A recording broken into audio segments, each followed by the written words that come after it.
Josh, great to have you here with me, mate. This is a matchup that's really quite curious for us because the Florida Mayhem looked like they were really chomping at the bit to play the Lucio Moira compositions, against Dallas, in the June joust. Yeah. They looked like they could handle themselves.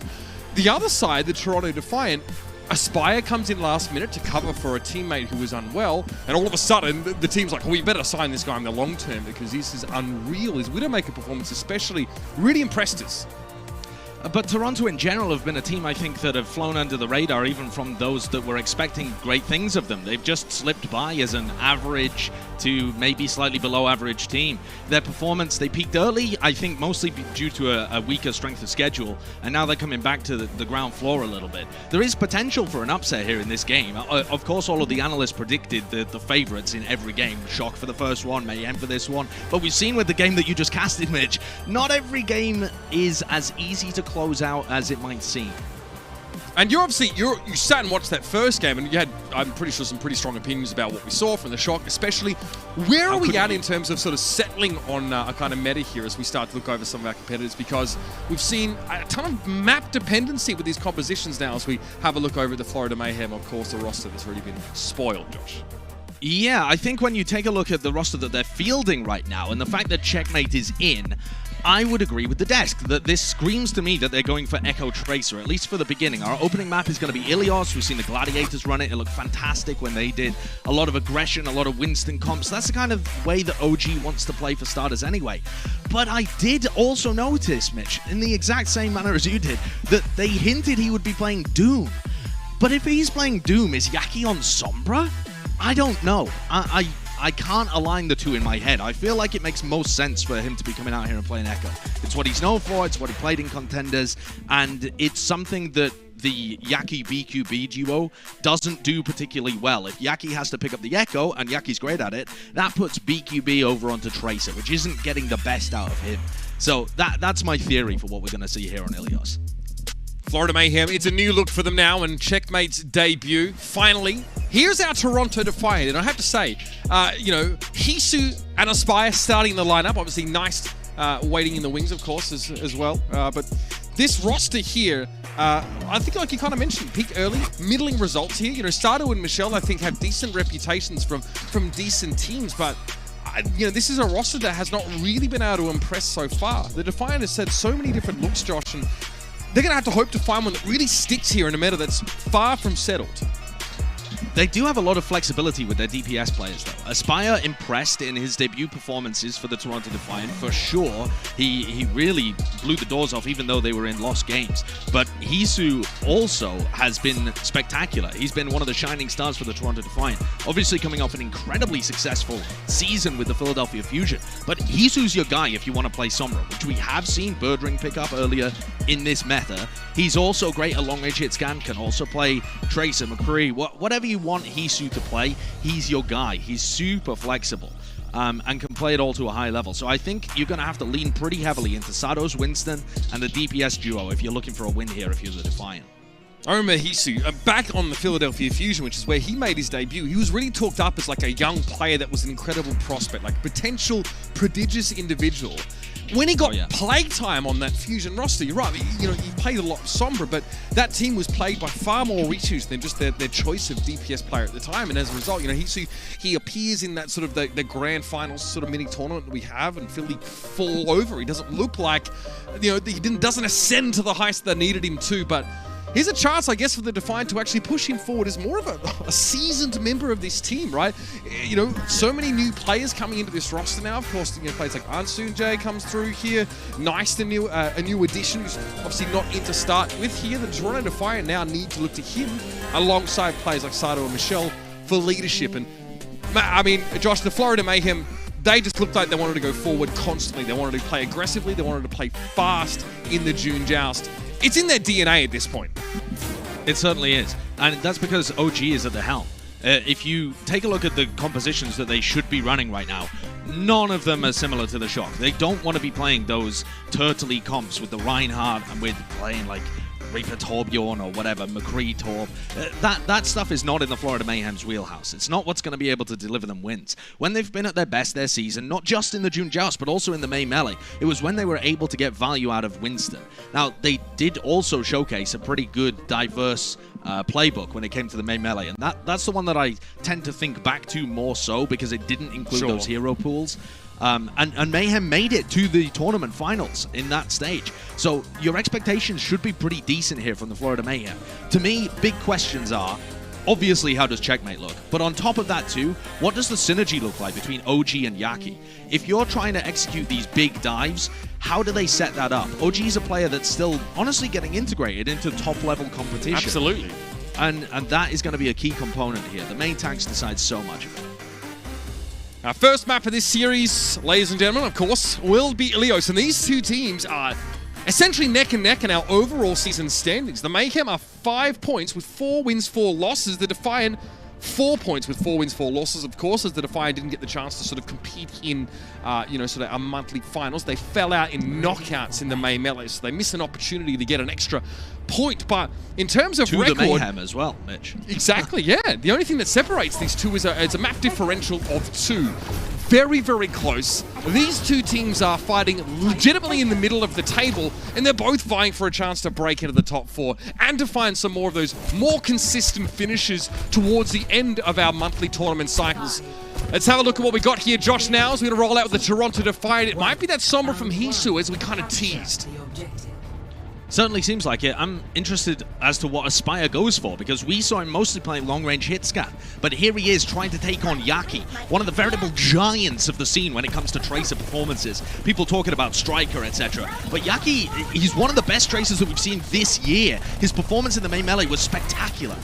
Be right back. All eyes on Yaki here in the young blood of Aspire to see if he can match the impact of the Tracer across the map. But as Lastro gets taken down first, and the echo for Checkmate was teased by Johnny and then mentioned again, and so far it's a great start for the newcomer. Moving up. Absolutely. When you look at both of the team's compositions as well, Florida are going to be going for these big 3-4-man dives. OG, Yaki, Checkmate, and then sometimes Gargoyle as well is going to be invested forwards, trying to attack the Toronto Defiant. Pile in. So it's very important that Florida are the aggressors in all of these engagements. For Hisu, he's just looking for hacks and playing a little slowly and then getting big value out of those hacks and EMPs. So it might be that the Defiant don't have the ability to commit on a dime so much as the Mayhem.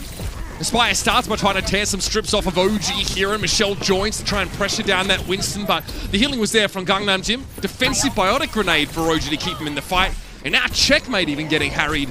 This is Toronto playing that slower style. They're just playing a little bit more defensively, but they're no closer to capping here, and that pulse, that hurts. That's a great pulse bomb. Fantastic stuff by Yaki. The Florida Mayhem are trying to bait the Toronto Defiant in. And when Alan Sunjae and Lastro are holding on that high ground position inside the house, they're not really diveable targets. So you'll see Florida go for some like fake dives, trying to lure the Toronto Defiant's backline forwards, and then Lastro becomes a viable target. That time it's just individual prowess from Yaki to land the pulse bomb there into the backline. And Florida, they keep it ticking.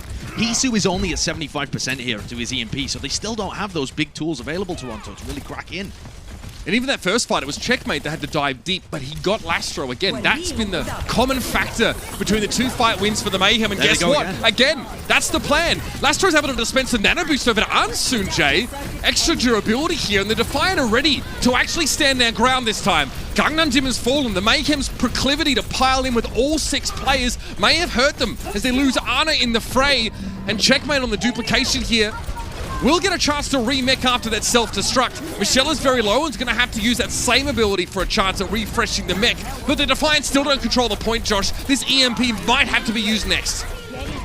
Florida Mayhem, they're going to pop their rally in the midst of this engagement. The EMP just used to try and counteract it as well, but it doesn't really help when you've got armor going up, tons and tons of it getting formatted out by Slime. It just keeps OG and Gargoyle alive in these team fights. And what can the rest of the Toronto Defiant do now their backline is dead?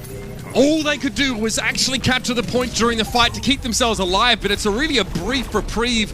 It's a short-lived stay of execution. Now they need to touch the point. They do have their tanks in play, and Yaki has a pulse bomb ready to shut this down, but it may not even be needed. The Mayhem look a step ahead here. The Defiant, they wanted to bait an engagement, but they got a lot more than they bargained for. They certainly did. And Yaki, the spearhead to a lot of those engagements, lands a final parting gift of a pulse bomb onto Ansoon J to end the round. Absolute dominance from Florida. They're playing an incredibly proactive, aggressive style and composition, similarly to the Gladiators when they played against the Shock. What Toronto can do to try and counteract this, Mitch, is run Sado and Aspire, and possibly Hisu as well, on some counter dives. When Florida goes aggressive, that's when Sado and Aspire need to combine together to try and push into the backline and take down Gundam Jin and Slime. Most of the time in those scenarios, Gargoyle will have committed forwards, and so you don't have that Diva in the backline to peel.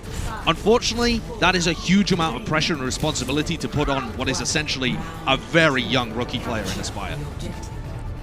Toronto forego the ability to start the fights first in favor of having the Sombra building up that EMP. Eventually when it comes though, Josh, it doesn't save them. It doesn't get them any closer to furthering their objective. Yaki's already made his way over the top here, and again, it's that classic all-in Florida Mayhem dive. Yaki still needs to respect Hisu's longer range with that Uzi, but he still looks to try and pressure here. The Defiant still looking to bait this dive, still looking to get these supports ticking over. Lastro is very low though, and he's at great risk. Good shield bash on Yaki, that'll stop him in his tracks. And it's a good fight for Toronto. Yeah, well played by them, actually. Hisu got an early hack onto Gargoyle, which stopped Florida Mayhem's momentum as they moved forwards, and Florida never took an opportunity to reset the fight and bait Toronto in. So instead, they just overextended, pushed and pushed and pushed, and now they've given Hisu 90% of his EMP. This round could be massively different just because of that ult economy, where Hisu can now get rolling. If he gets an EMP and they get out a good fight, now it starts to build up other ultimates. Could be a very different scenario compared to the previous round. An alternate reality for the Sombra-based composition here. We'll see. Yeah, okay, so this is that short dive you mentioned, right? It's not a full commitment from OG there. Trying to force some movement here from the Defiant. They get a jump from Sado, but Hisu wants them out in the open. He wants them all within the range of this EMP, and they may have to know this. They're being very canny about how they choose to engage and when. Absolutely. They're going to try and bait it out. Here it goes. 3 men caught in the middle of it, though. Checkmate falls, and that's just it. GG go next. The Florida Mayhem, they're going to build up some of their ultimates, but it's kind of good that you got that just wiped away. Toronto Defiant, they're up to 50%, but okay, you're on fairly even footing when you come back. Hisu gets picked off there by Yaki, who still has his pulse bomb to bring. Nanobu's going to be a factor here as well, and we'll see that get cycled into the Primal Rage in this next fight, so it'll be a bit of a longer one here. We'll see what Checkmate decides to do in terms of the duplication. There's a lot to work with here for Florida. 60% already on the docket, though. Yaki's looking for his next target here. It's a duplicator Winston, Josh. Checkmate going in. He'll have a Primal, too. Yeah, we'll see what Checkmate can get done. Yaki is trying to harass the rest of Toronto, but he just can't find a target. Toronto's peel is good, but more so than that, they went for a bit of a counter dive and tried to push towards the back line. They've flipped the point, sure, but Toronto is still fairly well in control. Started with the Primal Rage now. Yaki's not really been able to find any of those key kills in his backline at all. OG gets given a defensive Bionade there. Keeps him topped up nicely. He has time to go for the Primal. It's a Nanabu's actually going over towards Checkmate. Keep the Echo in the fight. Drag it out a little bit more. The trade there of DPS doesn't seem to hurt the Mayhem too much as OG can try and limp away from the hack after the Sombra gets him. He's got a bit further to go, but it looks like the Mayhem can stabilize for a moment. But Toronto are going to be coming back in here with double support ultimate and an EMP. What does Florida have to work with? Gargoyle would have to pull magic with this self-destruct in order to stop Toronto from flipping. Hisu again. Last time the EMP came out, it was good. Definitely looks like he wants to catch the Ana at the very least, and Gangnam Jin gets pincered. As a trade across the map, though, as Ansoon J is found by Checkmate. The Sticky Bombs find their target. That self-destruct may have had something there, but now it'll be stall, I think, for the Florida Mayhem. Just try and keep this going. EMP definitely ends up hurting him as their backline gets crunched. And Ansoon, I mean, for starters, Gargoyle's self-destruct did not find magic, and so the ultimate advantage just vastly in favor of Toronto. I was worried there for a moment as you just saw the self-destruct come towards Hisu's face. But of course, he still has that translocator available. Now you're looking at the ultimates for Toronto and thinking about how they hold on to this. And you've got Ansoon Jane still with the rally. He died early on in the previous fight, so he didn't get a chance to use that. And now it's on Yaki, honestly. He's got to hit this pulse bomb. He's been good for them so far, but this Tracer talent has got to come up good here. All right, the Brigaders there. Shield was up, though, and Ansoon J is going to weather the storm. There's a duplicate here of a Diva, but I mean... Okay, Josh, you're almost a doctor. Give it to me straight. Give it to me straight. The prognosis for the next round mentally boomed, I think.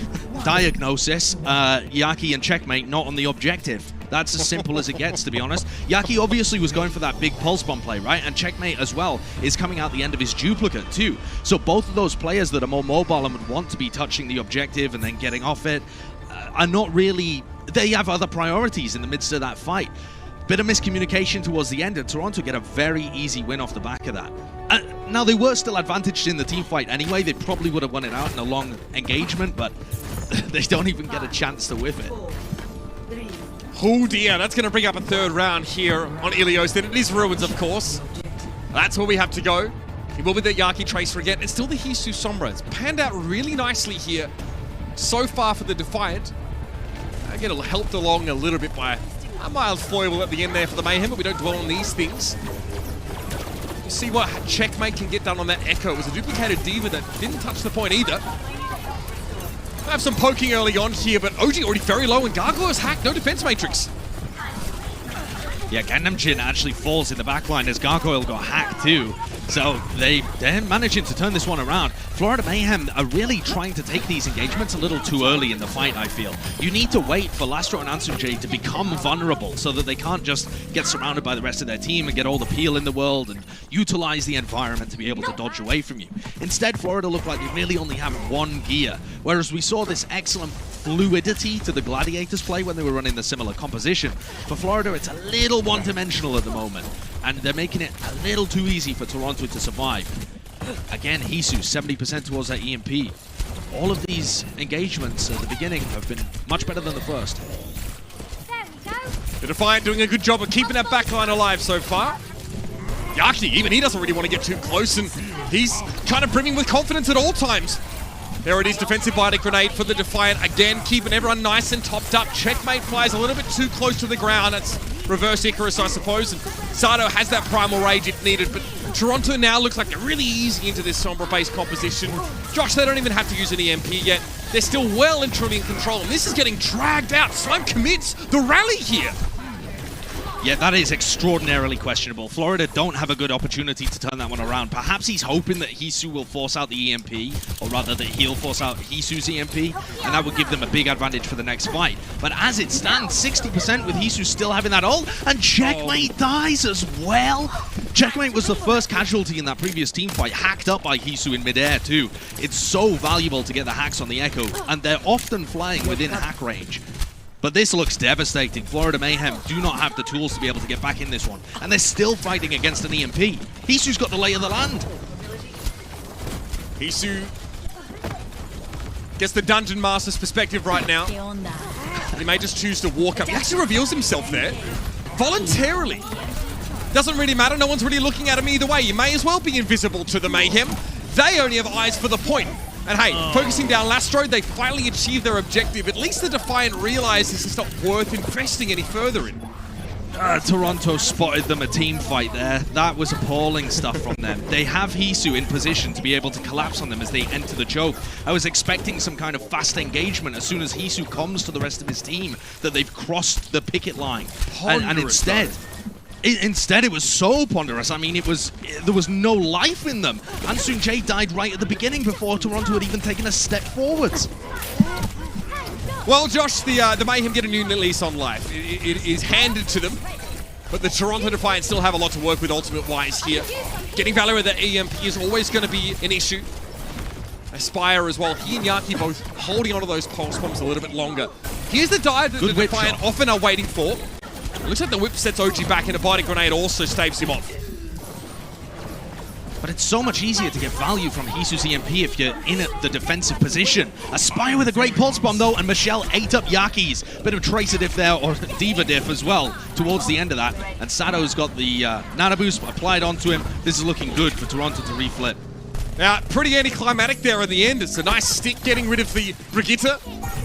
And the Mayhem are forced into full stall here. Hangzhou, by the way, still hasn't hit that EMP. Holding onto it for dear life. He's able to dispatch of Yaki and return to the fight. He'll maybe use it as a celebration, flourish, and nothing else. And it removes the shield, means OG can't stall for any longer now. And this overtime is bound to be over pretty darn quickly. Florida Mayhem looking really messy, rough around the edges, and it just doesn't win you rounds against the team as calculated as the Defiant. The duplicated Winston checkmate doesn't have a chance to get towards his primal. Yaki drops in to keep the Wick alive, but that'll be that. First map going to the Toronto Defiant, Josh, and they really look like they have their I's dotted, their T's crossed coming into this series. Yeah, great plan by both of these teams, though. They have different styles, but the execution was far better from Toronto. They took advantage of the mistakes that Florida was making. And honestly, Mitch, both of those rounds that Toronto won, I felt are essentially decided by the opening team fight. The fact that Florida overextended in both of the starting team fights when it came to Lighthouse and Ruins, and then Jesus able to generate his EMP, and they snowball it forwards from there. That is brutal. The Mayhem need to tighten things up if they want to get back into this game. Can't feel good for the Mayhem, who love nothing more to brawl than to be shut out of a round after the first fight. Stick around, everybody. Of course, many more opportunities for Florida to raise some hell. Map 2 is on the way.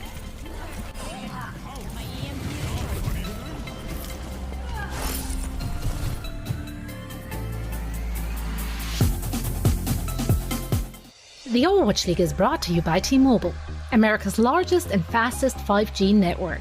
Set your sights on the competition with T-Mobile.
The Overwatch League is brought to you by Coca-Cola, the official refreshment of the Overwatch League. and by IBM, the official cloud and AI partner of the Overwatch League.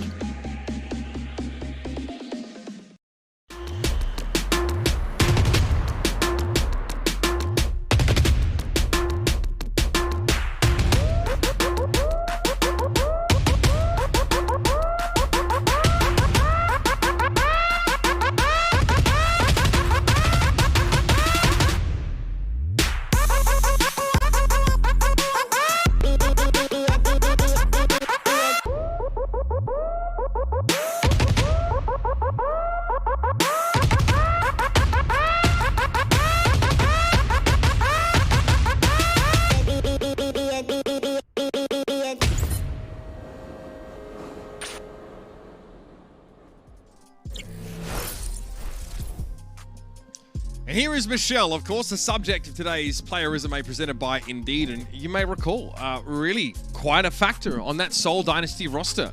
May Melee finalist, of course, back in 2020, and spent some decent time on LF Zenith back in Contenders.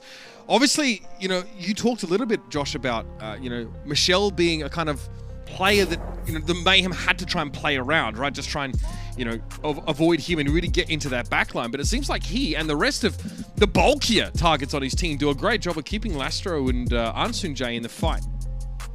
Yeah, it's actually really interesting, the role of the Diva in this meta. If you think back to the May Melee, which is what this meta was without hero pools, everyone was playing with a Zarya for a long time. We were playing double bubble with the Monkey and the Zarya until Void from the Shanghai Dragons decided, okay, I'm going to play some Diva. They end up doing incredibly well towards the end of it, forcing Hanbin to swap over to that role. And now it seems like the meta has truly gone in that direction. We are seeing Winston Diva much, much more than Winston Zarya. And the Diva's interesting. If you're playing a Tracer Echo kind of role, you're going to want to go very aggressive with the rest of your team. If you're playing with a McCree or a Sombra, then mostly you're going to be peel-centric. So that's the role that you'll tend to see Michelle in, is peeling for his backline, which obviously creates a situation where you've got to play around it. Kind of wild, right? We actually had two compositions that only differed by one hero. Hisu being on the Sombra seemed to really completely change the objective, the approach, the win conditions for Toronto Defiant on that first map. And like you said, the Mayhem got shut out of the last 2 rounds of video. So it's frustrating having to sit there and feel like you're a passenger in your own vehicle. But now as we head over towards Hollywood here, you know, worth pointing out that, yeah, it was a big knockout for the Mayhem just to send the Defiant out of those May Melee brackets and actually, you know, book their ticket over towards Hawaii. And you better believe the Defiant have a chip on their shoulder about that. This team has always felt like they've had something to prove, Josh. I mean, no different right now here in the Summer Showdown.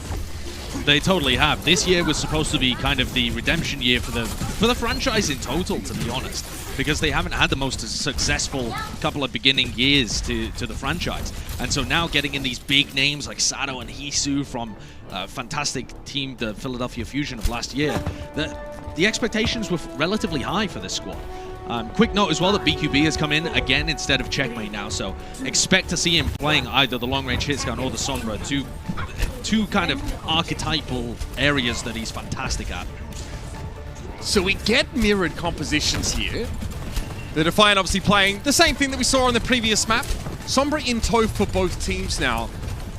And so how does this work when both teams sort of want to go for a longer fight, Josh? Is it really about building up that EMP? What are your win cons here? Now you're in a mirror. I think they're both looking for hack targets, honestly. This is where the tables turn. Toronto Defiant's composition starts to look a little more dynamic and aggressive because they have the Tracer involved. They're able to get into way more positions. But again, it's the responsibility on this rookie player's shoulders.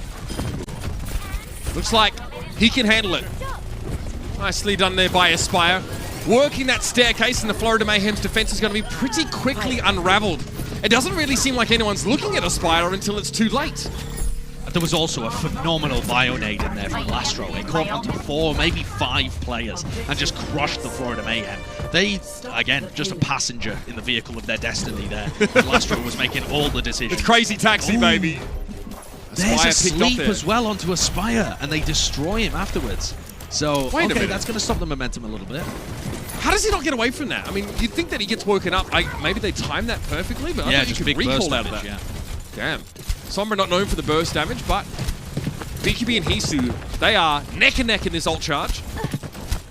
Again, maybe a hack target, long range. No, it's going to be a translocate out there for BQB. And this cart will lumber forward. This is where the Tracer starts to have a couple of difficulties, though, because unlike the Echo and the Sombra that can both contest high grounds, Aspire's pretty stuck to the payload duty. And he's content by the looks of things, moving that along. Pulse Bomb doesn't quite connect, but OG was already low, and Aspire is able to finish him off. It's a recall, and he sees Slimes hit with a biotic grenade. He will happily go to town on him. And then Aspire just skips away. The Mayhem get a big chunk bitten out of them, and then the Defiant say, okay, back to cart duty. A fantastic EMP from Hisu caught on everybody and made Aspire's duties easy.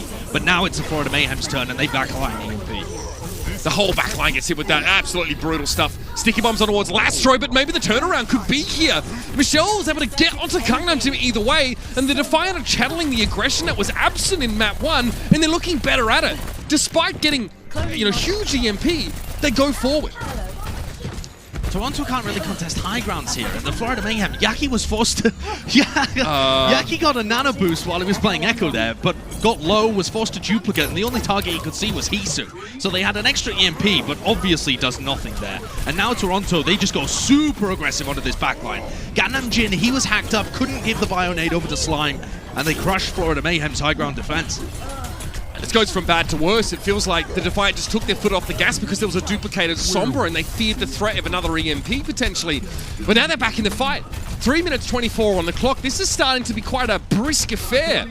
The Florida Mayhem, if they get to walk back to the fight, they do get to touch, it'll be rally, self-destruct. But Aspire's looking for a bomb target. Trying to find the brig, has to recall, doesn't find. And now Ansun, Jan and Slime both go for these rallies. See, Michelle tries to push Gangnam into the side, but BQB's hacked, and Hisu tries to come over the top. The rally, though, keeps him alive. Sato elsewhere falls to the whip shot.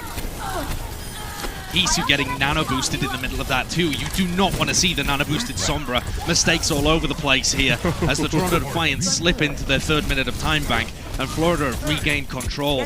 This is dangerous. Although Hisu is ahead when it comes to EMP, they didn't have a good opportunity to use it there, and now they're going to be fighting in a situation where they need to regain high ground control, set up for an EMP Bionade, or EMP self-destruct, and try and close out this fight. But Florida have so many tools to make this difficult for them and take matters back into their own hands. Plus, if Toronto are too slow, BQB is going to get up to his own EMP. This is not an easy thing for Toronto to close this one out. And theoretically, that last fight was the ultimate trough for the Mayhem. They're able to win it out with a rally and a self-destruct. OG's with the body grenade instantly, but he'll want to press the attack here. Looking for Lastro, but elsewhere Slime's been felled by Hisu. That could be a problem. The EMP on the Gargoyle, so he can't join OG right now. But OG can look after himself with the Primal Rage. He's topped up. Somehow Sato makes a wild escape over towards a Mega Health Pack, and there's a Pulse Bomb you're looking for. Gangnam Team's taken down now, and even though OG had the Primal Rage, there's no healing for this late part of the fight. He finally is brought down, but do the Defiant have enough to work with here? It doesn't particularly look like it, does it? Gargoyle just making sure that he delays the payload a little bit longer, and now BQB is up to his EMP. Plus, they have this massive spawn advantage as well. The rough part is that Toronto do have priority to this high ground, but now BQB is up here scouting, realizes there's no one there, and he sees Toronto. He knows where they're pathing this EMP. It could have been huge. He backs out instead, so the Defiant know they have a couple more moments, but the EMP comes in anyway. Yaki finds that Pulse Bomb after the fact, and the Toronto Defiant now no need to spend anymore. It's a lost cause here. Certainly is, and this is what I was worried about with Toronto. They only have a minute left now, coming back into this fight. I do think it's impressive that Aspire has not been completely Tracer diffed, although he does die there towards the end of that team fight, but he's holding his own here. Yaki's having good moments, Aspire's having some as well. It's been a little more to do with what the tanks and the positioning is. Hisu is going to have an EMP by the end of this. They have a nano to put onto Sato. They have an EMP to try and close things out. They have tools that are going to be useful. But Slime is also close to the rally, which is so devastating against the EMP. Hisu's definitely calming this, knowing that the Mayhem are set up on the high ground. He can see the Translocator. He's going to try and punish BQB because he knows where the Translocator is. So if anyone spots BQB, he can break that Translocator and they can get an early pick on the Sombra. He's definitely telling the Defiant to spy check right now. They get enough damage on BQB before he translocates out. Hisu just gets him down. Aspire, okay, it didn't even looks like he had a chance to translocate away. It's unclear. Either way, the best laid plans don't always need to work out the way you wrote them. The Defiant now at a 2-player advantage. That's going to be a nano boost on towards Sato and send him forward. Hisu will have an EMP. Yaki, oh, the bomb almost got himself. Aspire lets one go. That's eaten up by Gargoyle, though, but eventually Yaki's chased down. He just runs out of blinks. Astro, though, losing him at this part of the fight is brutal, and Ansuje's already on the back foot. How many repair packs does he even have? It doesn't matter. He can't dispense them. And the Mayhem, they sent OG back to the cart just in case. Gargoyle demeched here, but the Defiant are running out of gas. They've lost Ansunjay and Lastro. He's only got 2 legs and a heartbeat to get to this fight. They're going to have to do it without healing, and it's just going to be too much. Biotic grenade on towards Sato there. Even if there was healing, it wouldn't have kept him alive. And that's a heartbreaker, Josh. I'll be honest. That was so close really is. to the last phase of the map. Considering how quickly Toronto Defiant took checkpoint A, that's not a very good push, honestly. They had many opportunities to work an ult advantage, to find a pick, to keep momentum flowing, and their coordination is just not quite there. Hisu's EMP towards the end was not synced up with anybody else on his team. They were backing off from the engagement. They had cooldowns that they had to worry about, and instead, it's just not timed correctly. That's the biggest thing with these teams. It all has to be synergistically working together. You need to be on the same page all at the right time. And for Toronto, it just fell to pieces there towards the end. Not to mention the fact that Lastro died as the first pick in the team fight, which is brutal when your team has an ultimate advantage. To lose your Ana early, the main source. Yeah, it's just... that is really unfortunate scenes. Plenty of bluff and bluster, but it came time to actually move the cart and get that second checkpoint. The Defiant were nowhere to be seen. Lastro being so good. The Defiant also, up until this point, being very good at keeping him alive and enabling to have sort of an outsized impact over these team fights. You know, things like you mentioned, like large biotic grenades and just punishing any aggression. Oh, the Defiant know they really have to dig in now and bunker up, but it'll be Florida Mayhem playing in such a way that you definitely feel like this suits their innate style, right? Anything that sees Yaki on a Tracer, you know, if OG's developing that synergy, they love to brawl. This is a comp that suits them brilliantly. Certainly is. The only silver lining for the Toronto Defiant is that they did take checkpoint A immediately. So if they can hold off Florida when Florida's attacking, they can generate themselves maybe a little bit of an advantage. Hisu forced to translocate after a sleep dart there, though. Yaki, same way as Aspire was, makes his way later in the fight into the backline. Still, Aspire was able to have impact already. Yaki's still looking to find his targets. Both teams have no backlines, no healing whatsoever now. And it's going to be the Toronto Defiant trying to stick around with OG falling. That limits their flexibility greatly. And now a nasty little stagger on Gargoyle will give the Defiant a bit of a buffer. Hisu was not going for the hack on the health pack there. I think he was going for Yaki when he was blinking back into him, but he'll take it either way. I love the counter dive there. If you notice, Sato, Aspire, and Hisu went really aggressive as Florida Mayhem did. So even though their backline is getting pressured, they're like, screw it, we're just going forwards ourselves. Sato hacked there constantly. The hacked health pack really doing a lot of work keeping the Defiant topped up here, even if it's only a mini one. But Aspire eventually goes down. He reaches deep though. He gets all of the backline on his own. He has that impact that he's being called upon to have, but the rest of the Defiant cannot hold up in the heat. And the Mayhem will have themselves this point A, and again, will have themselves a decent crack at the map here. That's the Tracer diff you're expecting when you see Yaki playing against a rookie. That's the kind of impact that people want from him. And that's the impact that the Florida Mayhem need to be able to win this map as well. 5-minute time bank. We've already seen how that can go sour. They need this EMP to work out for them. They've got tools to be able to work with, but this high ground control is still devastating for Toronto. They have kind of priority to be able to attack. They get Hisu in better positions, they can get Aspire in better positions, Sato can leap from high ground or just fall from high ground and preserve his leap. So many more options for Toronto because they're holding up top. And Toronto, honestly, had trouble breaking the hold, but the Mayhem had on the high ground in the previous round. You saw that. That was one of the kind of reasons why they were resorting to this cute little tech, like trying to camp a translocator and try and make something happen. See what OG has to do. He's very low. Hisu, though, sits on the cart and says, okay, well, if you're going to try and push this, I'll stand here, contest. 5 ultimates here for the Toronto Defiant. 5 ultimates for the Florida Mayhem. They're both just kind of looking at each other. Neither team wants to take the initiative and fight. Here we go, EMP. Okay, catches the backline. Lastro getting him as a priority, and Yaki makes good on the job. Great pulse bomb there. I mean, in some way, there might have been even a better pulse bomb if he wasn't knocked away by OG, but it doesn't matter. The Toronto Defiant there, they're a little bit too reluctant to make the push, so the Mayhem, they steal the initiative. They steal the fight. Excuse me? Toronto are trying to steal it back there towards the end as well. That is weird. Yaki ends up falling, and Sado gets a Primal Rage kill on BQB as well. With both of their DPS dead, now Toronto with the spawners get back into the fight. I was right there with you, Mitch. I thought that was a massive advantage for Florida, and then they overstepped themselves, a couple of tiny mistakes, and suddenly they're right back to square one. How are these teams winning fights with no supports? And the Defiant get Lastro and Ansu JP straight away. Still, obviously, spawn proximity. It's pretty even, to be honest. Aspire goes down early here. Surely, this is going to hurt the Defiant. They don't have a threat that'll linger later into the fight. This should leave Yaki uncontested now to pressure people like Lastro. But Gangnam-jin's gone down. Lastro nades himself. Trades out here. It's going to be a rally and play for Ansu J. And the Defiant are now ready to brawl. All of a sudden, they woke it up and said, yeah, okay. Can we go back to sleep, take a nap, and then wake up and choose violence? Because that's what we want. And they'll hold again, Josh.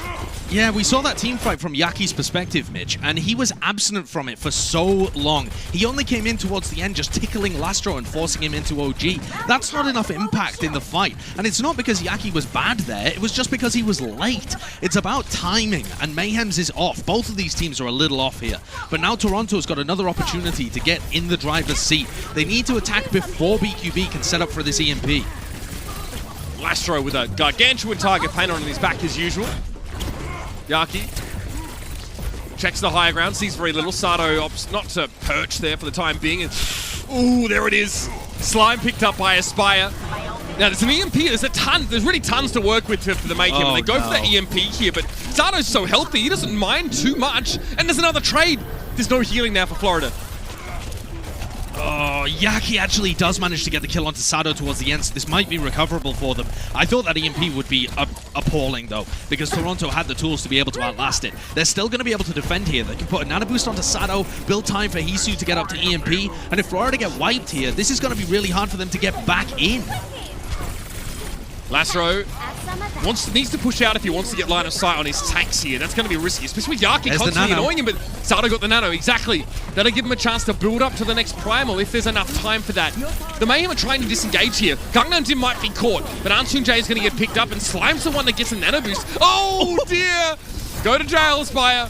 It's not too far away. That's the EMP though, catching 3. BQB can't get away, and the self-destruct comes down, causes the demech for Gargoyle, and the durability really rests right now with the Defiant. The Mayhem, they've run out of juice again. But they didn't get wiped, Mitch, and that was my concern, was that if Florida got completely wiped off the face of the earth, and Toronto were able to establish all of this high ground control again, then Florida would find it really hard to get back in. They still had players alive. They're not coming back off the respawn insanely late. They've still got BQB in position, Yaki up top. They've got time to work with right now, and they're getting close to an EMP. Plus, Yaki's been good for a kill every time he's had pulse bomb available. So, they're not... Toronto are not out of the woods yet. Out of the woodwork, as Brent would say. One of my favorites. BQB here is going to be the sleeper agent. In position, he'll be able to build up that EMP, giving a respectful distance to the tanks and also being ready to contest. That's a stick. No kill, though. Michelle's going to take the brunt of that damage, but he stays alive. A nano boost now given over to Sado, who will have a primal rage, but they've lost Aspire already. Sado slept, hacked, everything else taken away from him. He's lighting candles to be able to see. Sado's able to jump away from the self-destruct and avoid most of the damage and return to the fight, but OG has a primal rage now. The initiative rests with the Florida Mayhem. They're looking to try and close out the map. Not a bad start at all. Gangnam-jin falls, so now they're going to double down, but with Slime missing again, there's no healers available for the Mayhem. They've got to do it with just these health pools and nothing more. Seems like a tall order. But Ansun J is felled again, and it's Sado on his own. 3 players from the Mayhem now pressuring. Coming back in as Lastro, but he gets hacked instantly in the Florida Mayhem.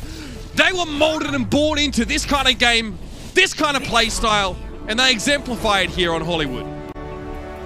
It's scrappy, it's chaotic. I was worried for a moment that there would be a classic Florida Mayhem C9 in the middle of it as well, just to make it the most, the epitome of all Mayhem games, but they do manage to claw it back. 1-1 in the series. This game is anyone's to take. It really is. While you would theoretically give the advantage to Florida in this playstyle, in this meta, Toronto are right in there with it.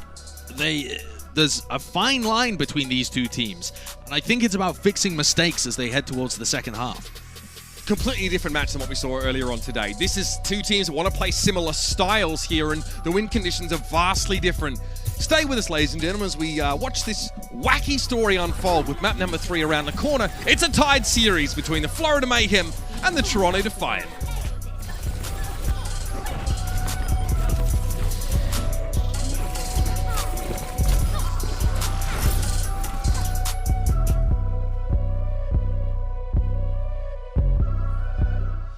The Overwatch League is brought to you by T-Mobile, America's largest and fastest 5G network. Set your sights on the competition with T-Mobile. And by Xfinity, the preferred internet provider of the Overwatch League.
The Overwatch League is brought to you by Pringles.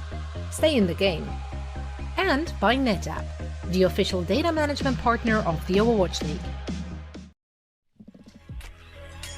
There were some fantastic creations submitted to the June Joust Frag video contest this year. We've actually narrowed them down to the top 5. And now we need your help to decide the winner. Head to, and I quote, blizzard.wishpond.com/June-Joust.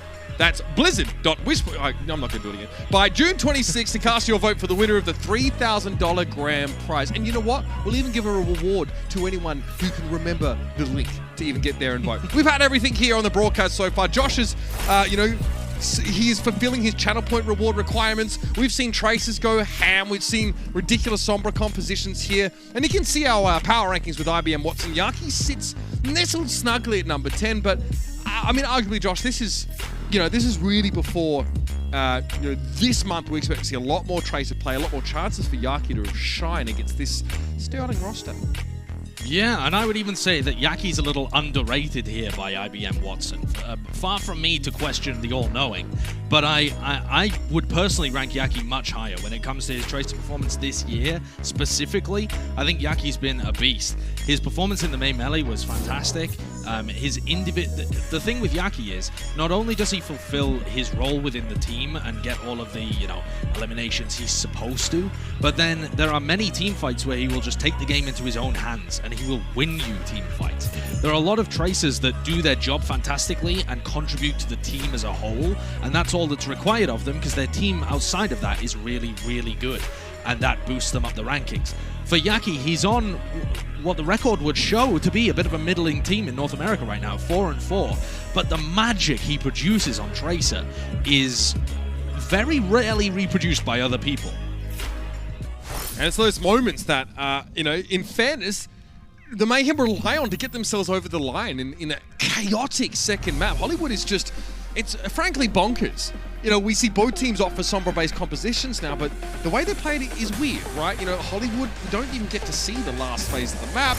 Both teams get a crack at defending and using high ground control. Moving on to Gibraltar, that's still going to be a present factor, right? A lot of this high ground control ostensibly favoring defenders, but the Defiant, as you sort of talked about, didn't make great use of it, you felt, on Hollywood, Josh. Yeah, neither team were particularly proactive when it came to utilizing those Sombra Tracer compositions. What I mean by that is, if you're defending and you have high ground control, you can get much quicker engagements. You can attack the other team as they're rotating on the low ground. You don't have to wait for a fair duel. You can access their backline easier, right? Absolutely. You can get onto their backline easier. You can get your DPS in position much more simply because you're the defense. You have control of more of the map. It just generally is better to try and be proactive in those scenarios. And instead, we've seen Hisu hold onto his EMPs for eons at this point. Now, that doesn't mean that they're necessarily going to be playing those compositions here as well. We might see some Trace of Ash. We might see some Echo being played here instead of the Sombra.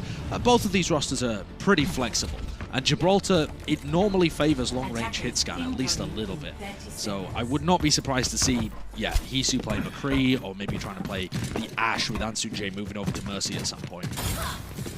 Okay, the McCree. So not super long range, but Hisu obviously can make a lot of use of this little purge position to rain down, and having a little bit of extra contingency against potential flankers never hurts. Aspire, really made a name for himself on the Widowmaker, but the Defiant don't need to put in there. He looks great on the Tracer. He holds his own against an absolute superstar in the same role. Here come the Mayhem. So, I don't know if BQB sticks to this for too long. Nothing presents itself early on. Very speculative spy check. Comes up with nothing. He'll switch to the Ash. Okay, they're going for a full poke. Yeah, a full poke composition. They've seen what Toronto are working with here, and they reckon that they can just outmaneuver the McCree. The McCree gets completely countered with a Discord on his head and a damage-boosted Ash staring down sightlines. What is Hisu going to be able to achieve? And Sado's already fallen that Discord orb once more. Like, at the very beginning, as soon as they swap to it, Gangnam Jin is already paying his rent with the Discord orb.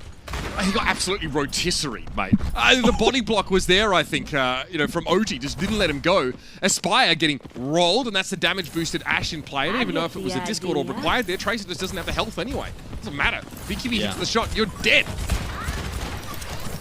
And you can see how they're rotating it around now. Goes on to Michelle, the Discord orb. Sado's taking a bunch of damage. BQB has the best positioning on the map as well. And now it's really just down to Sado and Aspire. They have to be able to pull out magic. They need some clinical dives into Gangnam Jin or BQB. Classy work from BQB. Sort of diagonally coach guns himself across to another bit of high ground, and it avoids the pursuit that Ansunjae was trying to apply. Chase him down, maybe knock him off that high ground. He eventually falls there. BQB now may eventually get rocked as he tries to back away, but Slime stays alive. Biotic Grenade has to be used defensively here for the Defiant, and Hisu has gone down. Pulse Bomb for Yaki finds its mark. Sado's looking for that backline, but worries about the Discord orb. There's a lot of threat about pushing in, and the space they give the Mayhem lets them bring BQB back into the fight. Yaki's taking an unfair duel at the moment. I don't know why he's going for it still, but Aspire had the Diva with him. That was not a 1v1. But Yaki, after picking Lastro, maybe thought that there was potential if he opened things up a little. Oh, he's not happy. Aspire gave him some disrespect with the bag, and Yaki's putting the dot in chat.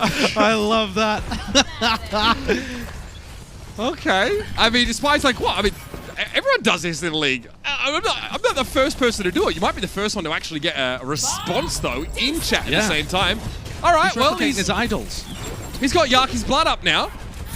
Yaki looks absolutely transfixed at the monitor. Gangnam Jim just rips one on Hisu across the map, and not great for the Defiant, who are going to take some time to build up this Sombra, and they're going to need her in the fight to get that EMP developed. Michelle, again, body blocked by OG, can't get away.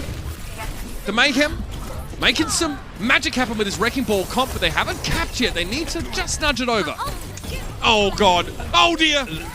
That's brutal. The Sado gets the nano boost as well, and he's just eviscerated in an instant. Damage boosted Gangnam Jin, popped the Discord orb on him, and is just popping him in the head. Florida Mayhem's composition has so much poke that Toronto need to turn the pace up.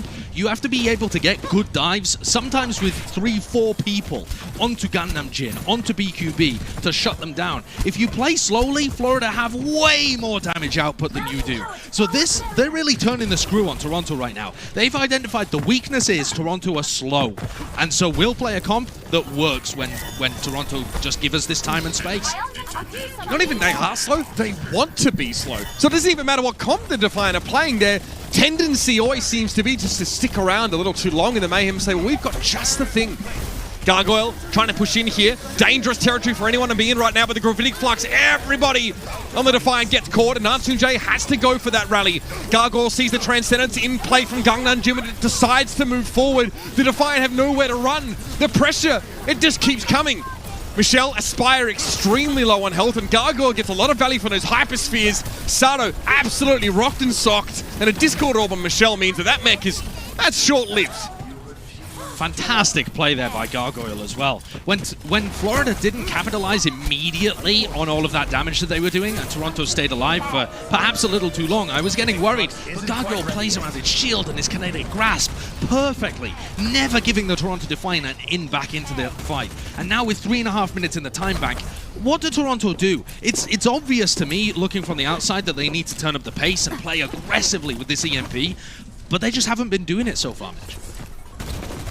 It comes down to Hisu. There's always a component of this EMP use that comes from him. He makes the judgment call about when this fight starts and hopes to make an informed decision.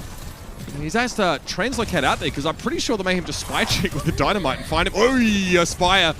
Those hyperspheres, they bounce.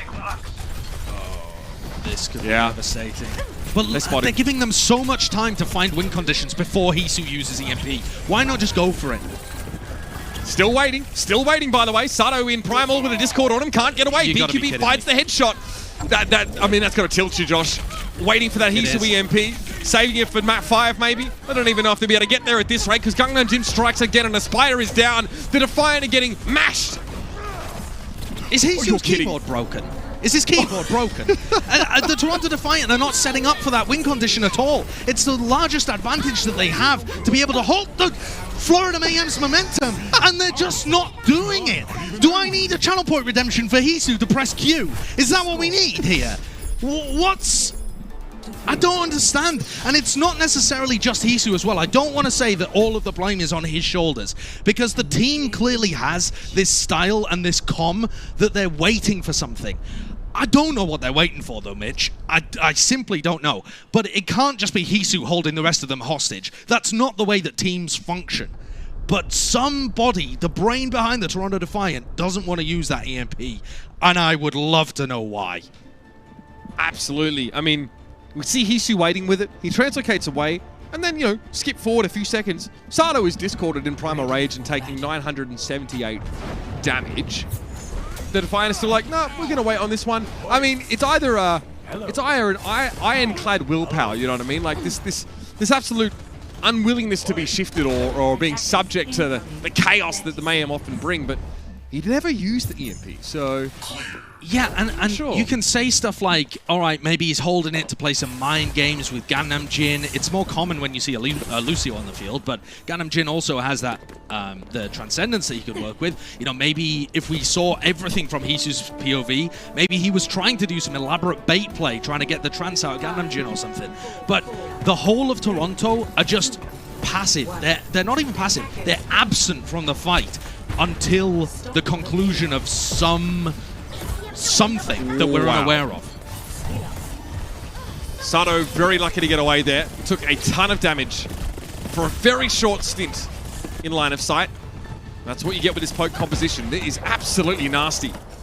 Nice dynamite coverage there. BQB's trundling towards his first bomb. And the Defiant have the Sombra here, so again, there will be a degree where Hisu has to decide when it's time to go. Sato pulls up a little bit short on that dive there, and Hisu's not in the fight right now, so short-handed are the Defiant. They certainly are, but the payload is moving forwards for them. Lastro, he ends up getting taken down. The body block! If they were able to take down OG there, there's a potential that they could have got Lastro back out of spawn and start something going. Instead, Toronto are just going to get mopped up. Without the Ana heals, they don't have a chance in this team fight. Unreal. And now they're going to get held once again. I can hear the resignation in your tone, Josh. I mean, the Defiant really, they run out of gas there. Lastro's heroics, sleep dart onto the Spire. What's the switch here? I like this. They're moving over to Moira Lucio, which injects so much more pace into their game. If they still play slowly with Moira Lucio, it's unfathomable. It's incomprehensible. You have to play quickly when you have a Lucio and a Moira on the field. Gives Lastro tons more survivability. This could be the change that Toronto need. OG tries to steal the initiative though, and that's a pulse for 2! Lastro not able to get away, not able to fade, even in Ansunjae gets caught in the blast. Yaki. Again, listen, he's been waiting for the Defiant to start a fight. He needs to limber up, otherwise his muscles are going to get strained. I love that as well. He probably wouldn't be given the disrespect if Aspire hadn't done it first, but he just makes sure to smack Aspire around a bit once he's been sent back to the spawn queue, and he continues to harass this backline. In theory, Yaki should not be able to get that much value against against a Lucio and a Moira. Yeah. So mobile, you can boop the Tracer away. Moira fades off into the distance happily. And yet, Yaki gets the jackpot. Aspire trying to chase OG. OG knows this and throws a minefield down just to cover his escape.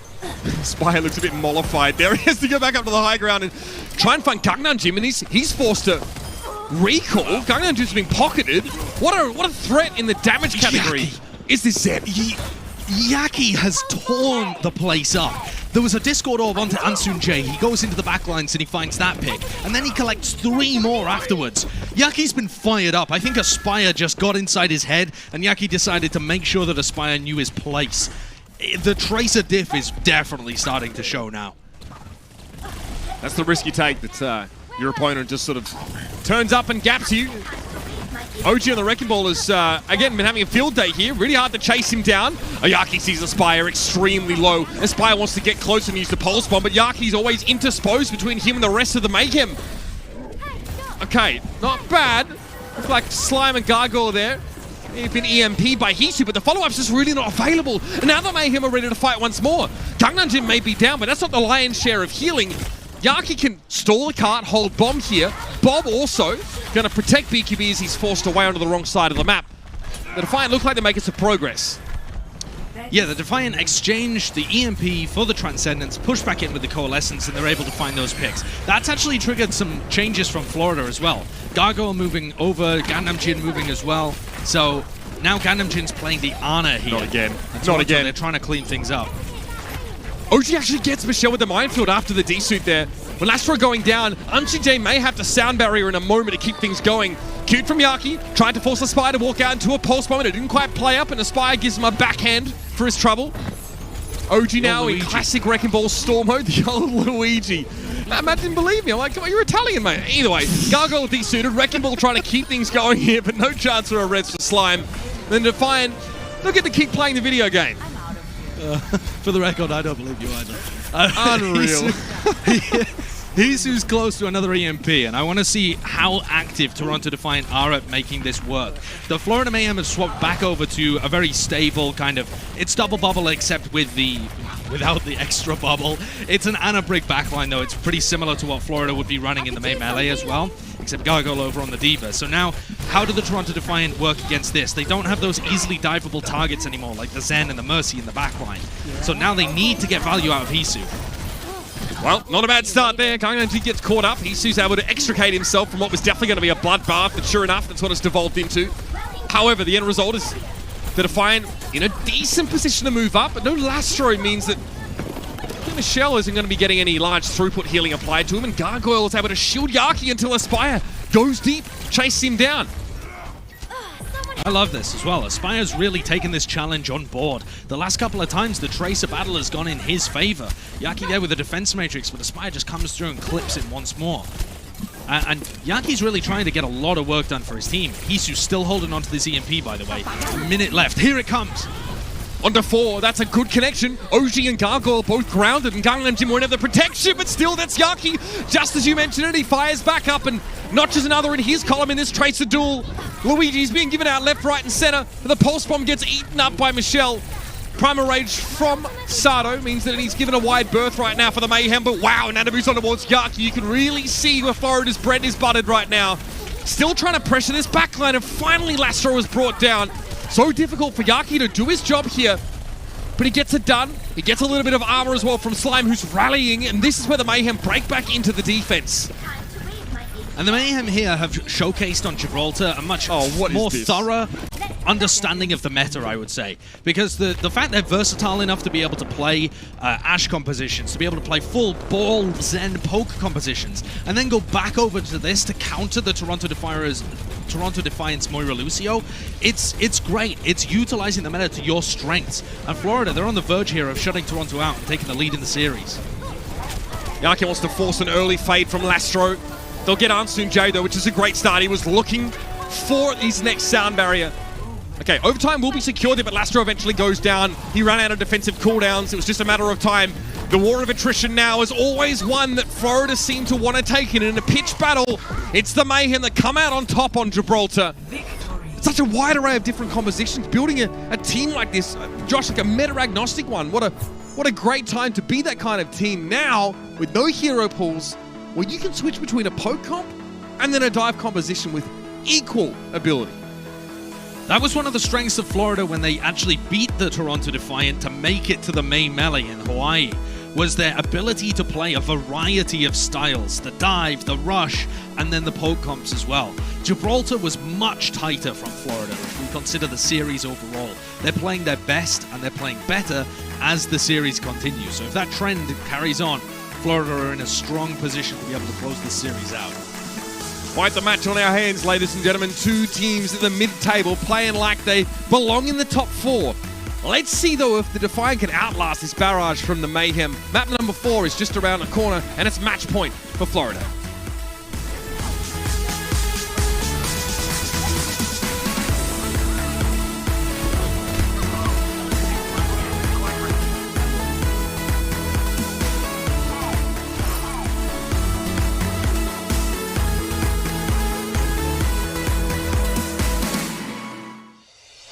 Coca-Cola is the official refreshment of the Overwatch League.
What's up, everybody?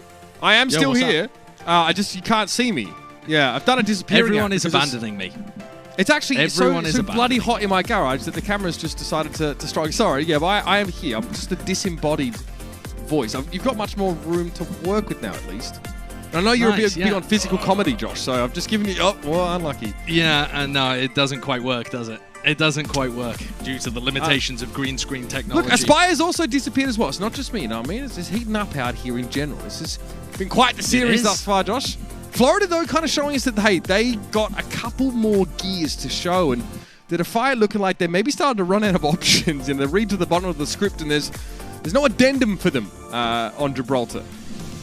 Yeah, they definitely tried. I mean, the swap over to playing Moira Lucio did inject a little bit of pace into their team. But the problem is that they don't really play around the win conditions particularly well. Like, the setups for the EMPs are not great. They're not really playing around Coalescence as well as you would want. Like, normally, your Winston would take a lot of damage. You try and build up your Coalescence. You push in with that really quickly, and you're able to generate some more tempo than the other team that's running the Ana and the Brig. But they just don't seem to make decisions quickly enough to be able to find those win conditions. And that's something we saw earlier today as well, Mitch, when you and Matt were casting the Shock game. And Glister even said afterwards as well that they were having a struggle in terms of their shot calling. And being able to all be on the same page is required to be able to make those decisions quickly. That feels like one of the core issues at the moment with Toronto. Yeah, it makes you wonder that, you know, the final authority or the final voice on whether, you know, you initiate a big fight, you know, based off of that EMP is not actually the player with the ability. You know, he's like, hey, I got EMP. And he's like, all right, well, I'm going to sit here. I'm going to wait until I'm told that we need to use this and start the fight. And unfortunately, it happens. We see this from a ton of teams. They're looking for like an idealized start to the fight, like an idealized set of conditions that are satisfied before they start investing their ultimates. And these conditions, for whatever reason, right, they get players picked off early, or they, you know, I don't know, they miscall someone's positioning. All of a sudden, you know, you don't get to exist in that idealized environment. You just kind of have to make do. And that looks like where the Defiant kind of froze up a little bit. This, in fairness, is the Defiant's best assault map, but that's only a 39% win rate. So it's not exactly, you know, convincing numbers here. And the Mayhem have shown they can play it all here, looking to end the series. I'm just excited to see what kind of stuff Florida come out with. I don't think it's outside the realm of possibility that we might see them play some kind of Rhine comp as well. I don't think it's likely by any means, but Mayhem's shown us enough versatility at this point that I think they're probably practicing some of it as well. We've seen teams like the Shock, for example, pull out Rhine on various maps, so it's theoretically possible, but it's more likely that we see a bit of a mirror of what we've been going for so far. And that means that for Toronto, when they're defending here, it's about getting good value out of Hisu and then having Aspire and Sado continue to sync up and go for those good backline engages. I actually heard that after the May Melee, that Mayhem are experimenting extensively with Wrecking Ball-based compositions. They never really got to play it in the Jujas for whatever reason. But here, OG opts not to go for the ball that we saw, in fairness, on Gibraltar, that, you know, OG looked like he was enjoying himself on. The Defiant have a Ashe here, unpocketed, mind you. It's going to be Brigitte and Ana as the supports. And again, the Mayhem looking for EMP-based plays, so there's always that sense of inexorability, right, of having to deal with an EMP at some point eventually. OG staved off early, though. Really good whip shot there from Mansum J. And here come the Florida Mayhem too. Trying to get back BQB and Yaki in good positions. But Hisu's done his job. He's done a lot of damage. Now it's about rotating that backline away, out of danger. Well, at least he knows that Aspire can step up, you know, once his job is done. Hisu does eventually get picked off, but Sado had already struck gold, so to speak, as the Mayhem are so grouped up on this right side. And the Defiant can clean them up. There was some capture attempt there, but no ticks. I like that. That was really well played by Toronto. They escorted their backline into a safe position. Sado and Aspire took the brunt of the damage and ended up doing a lot of good work. Aspire's already got up to a pulse bomb right at the beginning here too, so that could be a difference maker in this fight. For Florida, they're taking things slow. They now have a nano boost that they can put onto OG, and BQB, if it's a slow, long fight, might have an EMP by the end of it. Okay, Shield Bash is used, but Aspire's able to avoid that nimbly with a recall. That Pulse Bomb still available. That's the stick, Slime. No chance he was going to survive that. Gangnam Jim takes a smattering of damage as well and goes for it. Okay, goes for the Nano Booster on Gargoyle before he drops down. Gargoyle now is... Josh is going to look for a way to try and get some value out of it, but it looks unlikely. very unlikely. They've wasted one of their major win conditions there, I feel. Gangnam Jin desperately trying to maybe save the fight, someone calling that it's still What's winnable. the hurry? But when Slime died early on, yeah, that's the thing. There just is no hurry. It's probably because BQB was in a good position for an EMP. If he had seen the rest of his team have any level of success, he might have committed it. But now Florida, they're still winnable, for sure. They can EMP, they've got self-destruct, and Yaki throws in the bomb. 3 from the EMP there. That's the whole backline of the Defiant. Anju J is able to get the rally off, though, and here's a nano boost now deployed for Sato, who's sleeping most of it off. Still, Aspire's able to step up in the wake of his slumbering teammate and finds the Pulse Bomb connection onto Slime. That's 2 Pulse Bomb kills on Brigitte for 2 Pulse Bomb, I guess, generations. So, huge from Aspire there. He's so not rushed, missing. though. It's so rushed from the Florida Mayhem. I was setting up this EMP. I thought it'd be elaborate, you know, wait a little bit, try and lure the backline of the Toronto Defiant out into the open. Instead, they EMP, go for a pulse bomb, and then there's no follow-up. There's nobody else. The Florida Mayhem's tanks were still miles away when they went for that EMP. There's something really going wrong with the communication of both of these teams at the moment. At least now they have Gangnam Jin back up to another nano boost, but OG doesn't have the primal to combo it with, so this is just going to be sending in OG. I mean, maybe you even use it on Yaki at this point. Nano not deployed yet. Gangnam Jin still sat on that one. Didn't have a line of sight, I think, at the time for OG. Okay, it's that short jump, right? It's the Florida sort of half in, half out. It's engaged to try and draw out some aggression. They get a hack on Aspire that allows Yaki to work him down. And now the door is open. The opportunity's here for the Florida Mayhem. Get a cap. Lastro gets forced off at the back of the point, and now Yaki will just wait for that defense matrix to expire. Great response from Michelle. He's straight in the face of Yaki, protecting Lastro. He's kept him alive thus far, but they lost Sato instead.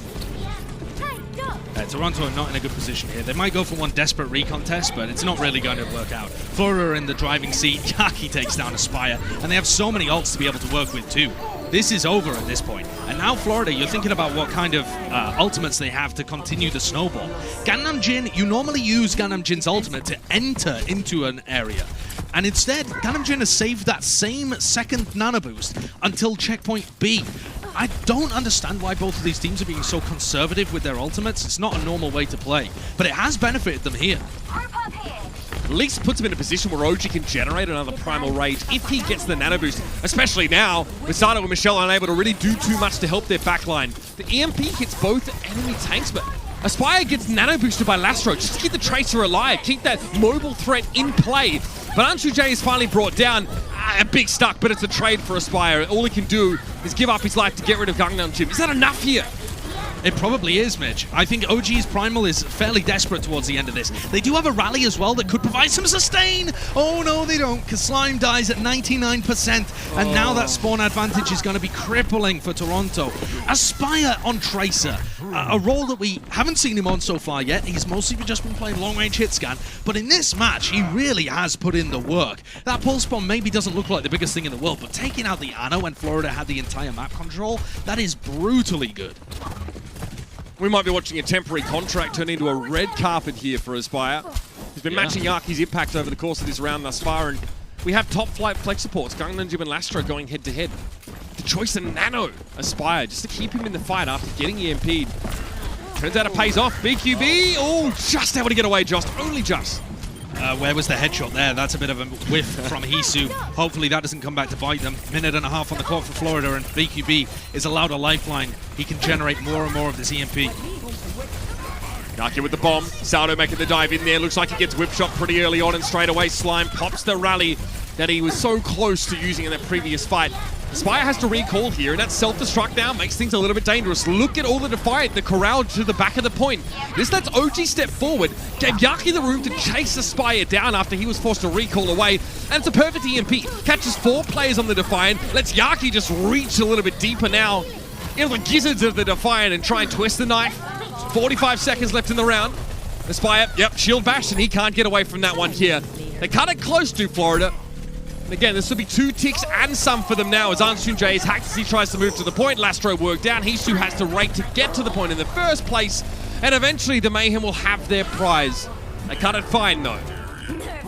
They did cut it fine. And honestly, when you think back, there's a decent potential that Hisu missing that headshot change the tide of the fight. If BQB goes down, he's in the spawn queue for 10 seconds, is not able to build up EMP charge, he has to run back to the rest of the fight, and it offers Toronto Defiant an opportunity to get back in there where that EMP would not have been available. And instead, the Florida Mayhem, they cap with 30 seconds on the clock. These small mistakes, they tend to compound. And even though Florida really struggled, taking checkpoint A in overtime, only 30 seconds left on the clock for checkpoint B, they've still set themselves a winnable scenario. Both of these teams have been a little slow off the mark, and I don't expect that to change with Toronto attacking. That's one of the most curious to see here. How does the Florida Mayhem exploit Toronto's reluctance to start a no-holds-barred fight? Do they just, take the initiative away from them? This was BQB, so it's not an EMP connection. Nothing fancy about it, Josh. Just stand and deliver. Yeah, straight up. I mean, the only thing to really comment on there is that Florida Mayhem have taken control of the entire point, even before utilizing the EMP. So Toronto are giving them that high ground control, that point control, and they're getting pushed back into a corner, setting up for a very easy and simple EMP engage there. Or not even engage, it's more of a cleanup, right, towards the end. Which, yeah, that's just Florida having good beginnings to the team fight to allow them that positional advantage. BQB will get an early read on this setup here. Okay, he does get spotted there. It looks like Michelle coming through. Reveals him. He translocates away. And I don't think the Mayhem have seen anything that surprises them, though. Hakosado. Yeah, same time as the Bionade went through too onto Michelle and Aspire, so just charging this up. I would expect these to be fairly slow-paced engagements unless a hack goes onto somebody very crucial. You're mostly just building up the Primal Rage, building up, crucially, the Nano Boost. Yeah, these Nano Boosts are going to get built up pretty quickly. Both front lines taking a shellacking and then being healed back up in turn. Okay, Spire's in. Forced to recall away. Michelle is actually hacked right now, so Defense Matrix not online. That means Yaki has a chance to have more impact himself. And the Defiant, they just... the pool's a bit too cold for them right now. They're 20% ahead in Nano Boost charge. If they recognize that, they could go quickly. But every time they wait... Oh, there we go. Whip shots there, so Sato can't quite get on towards the Brigitte, and now the bounce is going to be in the doorway. Gargoyle skeets away, and Sato's going to be put to sleep. Woken up prematurely, but Lastro is taken down, and Yaki, again, outsized impact on the fight. Gets rid of the entire backline, and the Mayhem get to clean house. Nano Brigitte in the middle of that too, as Slime was in the front lines without a care, swinging like his life depended on it. And Florida, Yaki was hacked at the beginning of that fight, and they still didn't go down. Toronto could not find their win condition there. They had the earlier Nano Boost, but Sato just got blocked, body blocked literally by Gargoyle, stopped from getting to his core targets, and they couldn't deal with Yaki even after the hack came through from Hisu. So they're doing the right things, but then the execution falls to pieces afterwards. This is a good opportunity for BQB. I mean, we're headed back to the Dark Ages, Josh. That's 7 players EMP'd across the map, but Gangnam Jim, the only casualty so far. The Defiant double back here. OG goes in with the Primal Rage, is put to sleep, but there's so much damage that he's invariably woken up. Sato getting taken quite low. He'll be forced to Primal here as well. Maybe a little frustrating as they're not on the point, but still, the Defiant will take this fight. The Mayhem, they extend a long way towards attacker spawn to take that engagement. Sato's down with Primal! Oh, that could be the opening that Mayhem need to be able to get back in here. Take a look at where people are positioned. It's possible that BQB ends up getting a touch there, and they can recontest? No, not quite. False alarm, Josh. Yeah, it looked dangerous there for just a moment, but it is really the Florida Mayhem's overextension that ends up coming to punish them. And Toronto have kept a lot of ultimates here for a snowball. 4 minutes on the clock. Sato slept, but the fact he died with Primal available now really helps them. Enforced savings plan of ultimates for Toronto. Kind of like taxes, really. In a way. Do you save your taxes? Because that's illegal. The Aspire will be saying, don't come for me. Whatever the government department is for that. IRS, I don't know who you are. It's fine. Don't worry, I pay taxes. I'm good for it. Doesn't even know who the IRS is. That should tell you all you need to know. All right, Lastro hacked there, Josh. Just clinging to life. The rally going to tick over and keep him up. Okay, looks like OG's happy to back away here. There's a lot that's kind of forced out of Toronto here. Sato, I think, goes for the Primal there, and he gets Nano Boosted. The Mayhem just sort of step back and say, okay, we'll give you the high ground for now, but not for good. It's more of a loan than anything else. Looks like taxes. No, never mind. Okay, over the top again. Yeah, here they come, though. They have the opportunity to just close this out completely. Ooh, Yaki getting stunned there a little bit, and OG falls. He had Primal Rage. This really does open the door for the Toronto Defiant. I thought Florida were going to invest their EMP there, try and get a bit of momentum rolling, close the door in Toronto's face. And instead, now they've just opened the gates. Hisu can have a massive EMP engage here. Okay, he gets two. Crucially, though, the back line of the Defiant is hit with an EMP first, and they can't all get away from the self-destruct. Okay, Sato's down, but BKB is removed. OG, though, is in a power position. There's nothing the Defiant can do about this right now. 2 minutes 40. They get a tick for their trouble. They do get a tick, yeah, but it's an opportunity squandered, honestly. Again, Hisu just a little too slow. The rest of the Toronto Defiant backing up and giving BQB the space he needs to be able to hit the EMP first.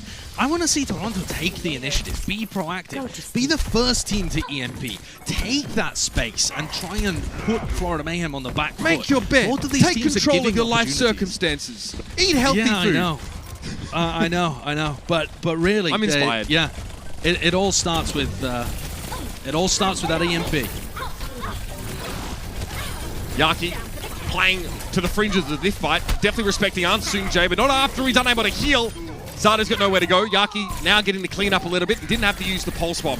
This is what the Mayhem want to do. Ration out these ultimates as much as they can and bleed this clock down. It's getting a little scary for the Defiant now. What do you Brits call it? Squeaky bum time? Yeah, 1 minute and 42 on the clock.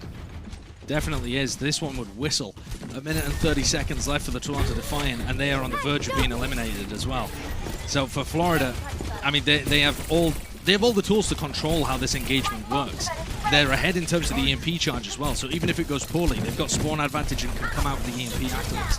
This is a tough fight for Toronto to take. They've got to be smart in terms of how they engage here. Maybe a self-destruct to try and push people off the high ground and then take all of that space, scale very quickly. That's an option. Okay, good pulse connection. That's pretty nice, but Slime gets the nano boost yet again. The damage reduction keeps him standing, and he pops the rally afterwards. The Mayhem, do they go aggressive with this? Yaki's forced to recall, though. He'll slowly try and make his way behind the Defiant. Sato's sleeping it off right now, so some time is bought, and now we're in dire straits. The clock getting ever thinner, and Yaki getting hungrier. Pulse bomb connection, that hits Michelle. Hits him hard, too. The Defiant have to beat a fighting retreat, and I don't think the Mayhem are going to let him get away scot-free. Florida, they lost checkpoint A because they overextended into Toronto Defiant spawn, so if they do that now, they have to be aware of a counter-attack potentially. If they're tracking Hisu's ultimate, they probably think he's closer than he is. Hisu spent a long time generating this EMP. If you're Florida, you're probably worried he has it online right now, and the nano is there, so they're going to be cautious. 15 seconds though for Toronto to get in. Okay, so they drop immediately off the high ground. As soon as they see Sato, they back away. However, that means they're ready to protect Gangnam when Hisu appears in the backline with the hack. Ever closer to that EMP, but not quite there yet. 94%, and OG goes for the primal rage on the high ground. This is a problem. This causes some staggering for Defiant on that high ground, and Aspire trades out, gets rid of Slime, but Gargoyle chases him down. Here's the EMP. Hisu has to get out, though, and OG and Gargoyle are still pretty healthy. Biotic grenade on towards OG right now, but he's not too worried about healing. He get a nano boost, and Gargoyle self-destruct buys him enough time to hopefully get back in the mech. He does so. OG can't get away from Michelle's blast, though. Now in the Defiant are on the point with some numbers. Look wide back in the high ground as Gangnam Jin trying to keep his team popped up and trying to present another threat that the Defiant have to deal with. They're on the point, they're so close, but they're in overtime well and truly now. Slime falls, Gargoyle steps up, getting pressured down, and BQB wraps around. Lastro falls, and this might be the Mayhem coming back in. Yaki returns with a pulse bomb. Michelle gets rid of BQB, and the pulse does nothing but blow up the shield. Ansung J is still alive. Oh, and off the point gets OG knocked. And that gives the Defiant a minute to play with. The Florida ahead by just 30 seconds. So tense between these two teams in those final moments there, Mitch. BQB swapped to Widowmaker and was doing nothing for a while, and then immediately goes on to McCree. Bang, there goes the Ana, picks off Gangnam Jin. And at that point, picks off Lastro. And at that point, because OG also was able to flatten someone with his Reinhardt pin, it did look like it was going strongly the way of the Florida Mayhem. Really clutch Primal Rage towards the end there to be able to push people away and secure the point for the Toronto Defiant. both of these teams are struggling to close out fights, close out engagements. The decisiveness that Glister was talking about in his prior interview plaguing both of these teams, but they are hanging in it. You can't really divide these teams too much as well. Florida look marginally the better team, especially when it came to Gibraltar, but over the course of the series, both of these teams are neck and neck in the standings for a reason. Do you feel like having the Sombra here and, you know, obviously that requiring you to just build up EMP and take your time, does that mean that there's really just one fight here for both of these teams? With the time banks that are remaining? They can probably get maybe 2 engagements out of it if you, especially for Florida when they have a minute and a half, if they try and do a fast engage of a hack at the beginning and then come back in with an EMP. But for Toronto, they really just have one shot. And that's why they're going over to a rush composition. They're going for the Symmetra, they're going to teleport somewhere and try and just run over the Florida Mayhem backline. It's all about where Slime and Gangnam Jin rotate. How quickly can the Mayhem respond to this? Sardo's hit with the Vita Grenade instantly. The response from Gangnam Jin was instant and it was accurate. Lastros lost that immortality field now, but the Defiant, they weathered the early storm. This is where they start to get stronger. Aspire starting to do more and more damage, hitting harder on that Symmetra, and Yaki's already fallen. Gangnam Jin down to a Fire Strike, and the Gambit may well have paid off for Toronto. This is huge. This is how you stay alive in a series. Aspire untouched, flanked by many teammates, is able to work Slime and BQB down, and I can't believe it, Josh. The Defiant do it in the first push. What a swap from Toronto. Great compositional choice, and the star of the squad, Hisu, steps up right at the beginning. An icicle headshot to the temple of Yaki takes down his opposing star in the Florida Mayhem and paves the way for the Toronto Defiant. They don't even really need to get another tick. They've already set themselves up with a really good win condition right here, but they're going to go for it anyway, and they've got the ults to make it work.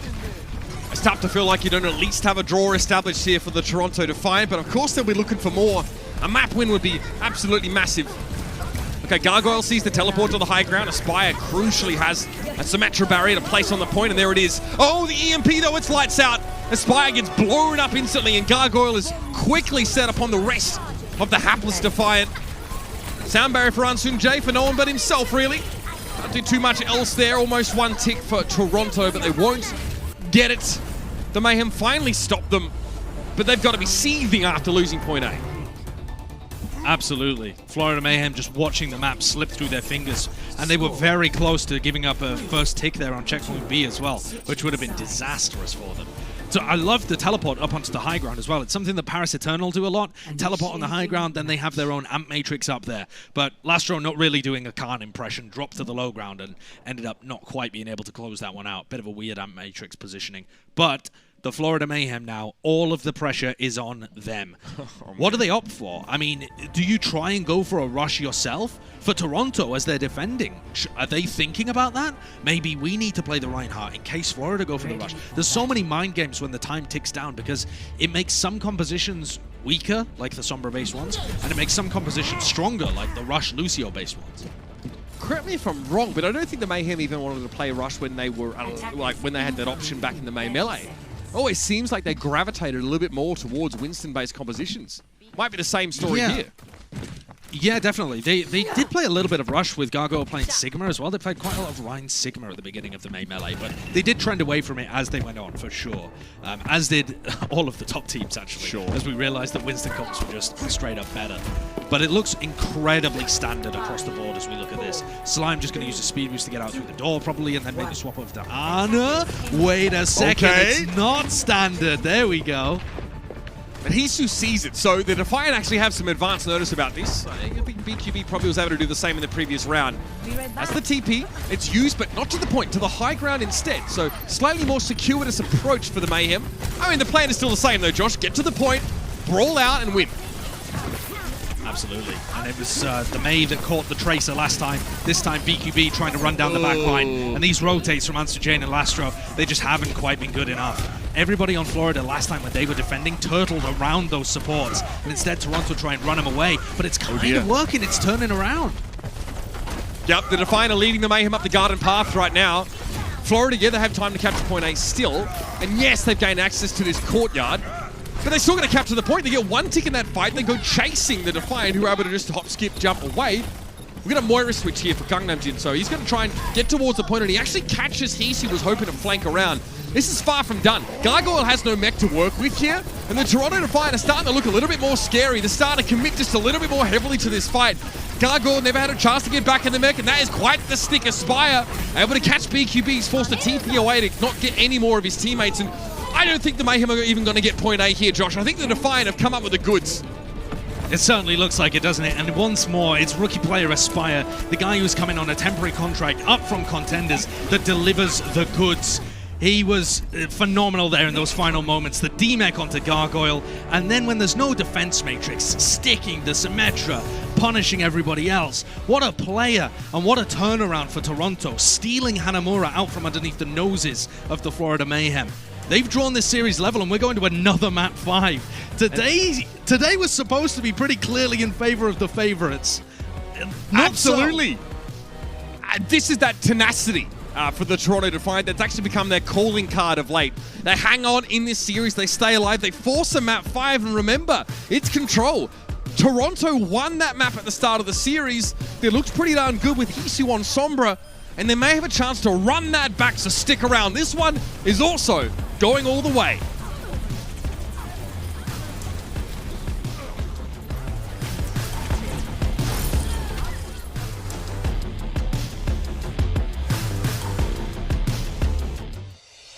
Coca-Cola is the official refreshment of the Overwatch League.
only the thriftiest of Overwatch League fans support the Florida Mayhem, Josh. You know why?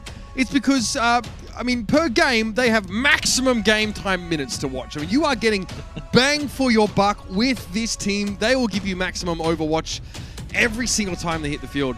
I don't know if they would have had it that way if they could choose, though, as the Toronto Defiant give them some problems on Hanamura. Definitely gave them some problems. And talking about bang for your buck, here comes Checkmate. They scouted him from a bottom team in contenders, in Korean contenders. So he's definitely going to attempt to be their impact player coming into Map 5 as well. Map 1 of this series was the first time we'd ever see him play in the Overwatch League. He played a little bit for them in the preseason in some tournaments, and he looked good on the Echo. I wouldn't say his Echo was the reason they lost on Ilios either, at least on an individual level. But with Lee Chan coming up, you've got to think back to that opening map. It's the same roster, they're probably going to be playing the same compositions, and they lost 1-2. Yeah, I mean, to refresh everybody's memories, it was the Mayhem playing like a all-in dive, right? They wanted to pile in, they wanted to dive on Lastro, get rid of that Ana, and just gut the Defiant from the inside. And, you know, it worked for them pretty well in that first round. They managed to get access to the backline, and these dives, I mean, the first dive had Checkmate coming out with that kill on Lastro. They looked really good. It was the second 2 rounds where the Defiant were able to slow down the pace of the game, but crucially capture the point first. Then they had time to build up those EMPs for Hisu, and all of a sudden, it became much, much harder to break back into the control of the game. Now, Control Center obviously is not the kind of map where we see the standard sort of quote-unquote control styles. I mean, we probably expect to see a little bit of this Baptiste Lucia, this rush with Reinhardt. And I'm not sure which team this favors, honestly. The Toronto Defiant did get more value out of their rush when they played it on Hanamura, but I'm not sure that necessarily translates into a mirror match Reinhardt battle. I think a lot of this is going to come down to Checkmate. We theorized a little bit about him picking up the Doomfist Gauntlet and having that. They hinted at it on Twitter that it was going to happen. Now if he brings it out here, he's a good theoretical counter to Hisu and Aspire. We've got 2 rookies facing off against each other on DPS pitch. Couldn't ask for anything more now in the last map of the series. A lot of faith from these rosters to give the young guns a crack at it. But as Yaki gets blown up first, Aspire just chucks in, to use some more Aussie-style vernacular. A bit of a remote mine there. And again, Symmetra wants to play close to those barriers. It also means she's going to be in the line of fire. Definitely. Yaki has actually made the swap over to McCree now, which is good at being able to deal with the Sim and deal with the Junkrat as well. You're watching Checkmate try and flying in there. Got all of his shots defense matrixed away though, so not too much value in that initiation. Michelle really pursued him as well, but Checkmate's able to get away, come back, fight another day, and this time he gets the notch in his belt that is Hisu, right? One of those key targets that he was looking to blow up. And he has the ability to extend his influence even further now. Nice size mixed land, causing problems for Lastro with Ko, and they struggle to keep Sato alive under OG scrutiny. Taking the team fight out on the open area of the point does not favor Aspire. If this was happening in close corridors in the White Room instead, then Aspire would already be up to his ultimate. I have no doubts about it. The amount of damage that you can just throw out as Junkrat is crazy in those scenarios. But instead, pulling that entire team fight over to the point favors Florida Mayhem and Checkmate so much. He can play really aggressive in this fight too because he has his ultimate online.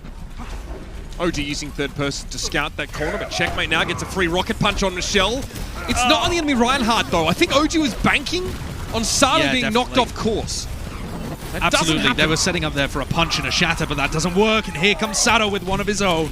Aspire following up. That is a miscalculation. That is the kind of thing that you get when it's a rookie that hasn't had as much scrim time coming in and playing with you. Checkmate was around the corner. They heard the voice line as well of him charging up the punch, or at least the audio cue, and it just gave the game away. So that plan, even though it theoretically makes sense, was not executed particularly well for Mayhem. And now Toronto, they're in control with a Riptire. Again, this is the kind of fight that the Defiant want to take. No longer out in the open, but through the corridors a bit more. Still, Yaki's able to find a sightline to remove the Riptire. Okay, Gravitic Flux. The Mayhem are serious about getting a fight here and now. Defense Matrix was out of the picture in theory, but the sound barrier is going to keep the Defiant topped up. Checkmate cannot get access to the targets he was looking for. Aspire's able to deal with him. Youngblood coming up strong now. Michelle continues his efforts to minimize Yaki's impact. Yeah, it was a fantastic soundbite from Ansuk J. Lastro with an Amp Matrix, just holding the Florida Mayhem at bay as well. But this is really just buying time for Checkmate to get back in the fight, and here he is at the front line once more. He's able to get out alive, crucially. And his front line's doing a lot of work for him now. Immortality Field has to be used. OG goes aggressive, but he runs into an Immortality. And he can't really deal with the rest of the Defiant. Starter's able to stand his ground. Back to Mayhem go. This is the problem that started to creep in against them. In control at the start of the series. Without control of the point, they struggle to pinpoint their aggression accurately. Well, OG is going to be coming up to a shatter, and they have multiple options. Checkmate could punch Sado, Yaki could flash Sado. They have many different ways of making sure that OG finds value. They need to get value in some way, though, and flip this point quickly. And Matrix, Symmetra barrier up. Immortality Field had to be used by the Mayhem, and Checkmate needs to do something soon, otherwise it's going to be too late. He knows it too. He's going to have to get out here, and now this puts the Mayhem in a final fight scenario after starting the round with a considerable lead. Yeah, they certainly were. Florida Mayhem are coming back in, though, and it's another Riptire just descending from the heavens, hunting people. Yaki, he takes it down just as it was about to blow him up. That could be the difference maker that they need, and OG, he drops Hisu to the floor, but he gives his own life. Somehow he stayed alive though. Anshijay tries to follow up, but Aspire gets two huge remote mic kill towards Yaki, but Checkmate's back in the fight. Slime stayed alive and Gargoyle's looking healthy. A chance now for the Mayhem to take the point, but they've lost OG. Their only shield rests with Gargoyle. It's less than 300 health on there. Checkmate falling late. Aspire is doing so much lifting late in the round. Unreal stuff from the rookie.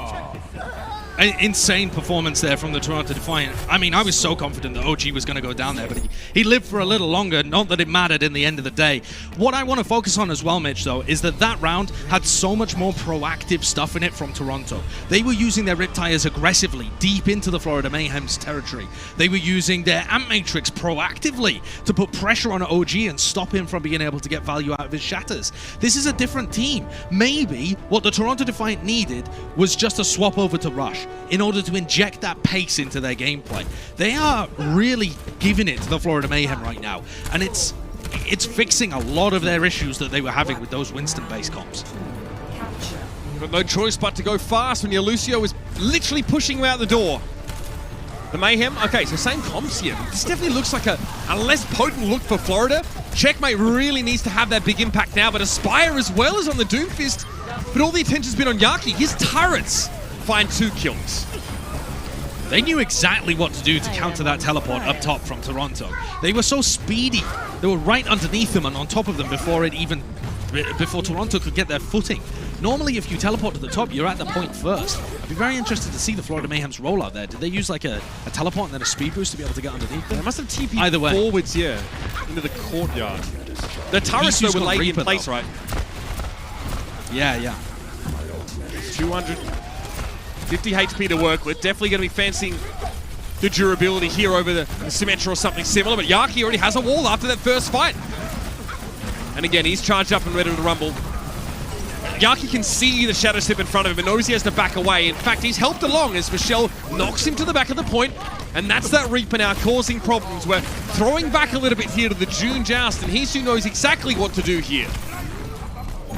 Reaper Doomfist works very well at being able to increase the tempo once again. Yaki wants to play for these long, drawn-out engagements, whereas Hisu wants to get straight to the front line and apply a ton of pressure to OG, do damage to Yaki quickly, that burst damage. And Toronto, they flip the objective.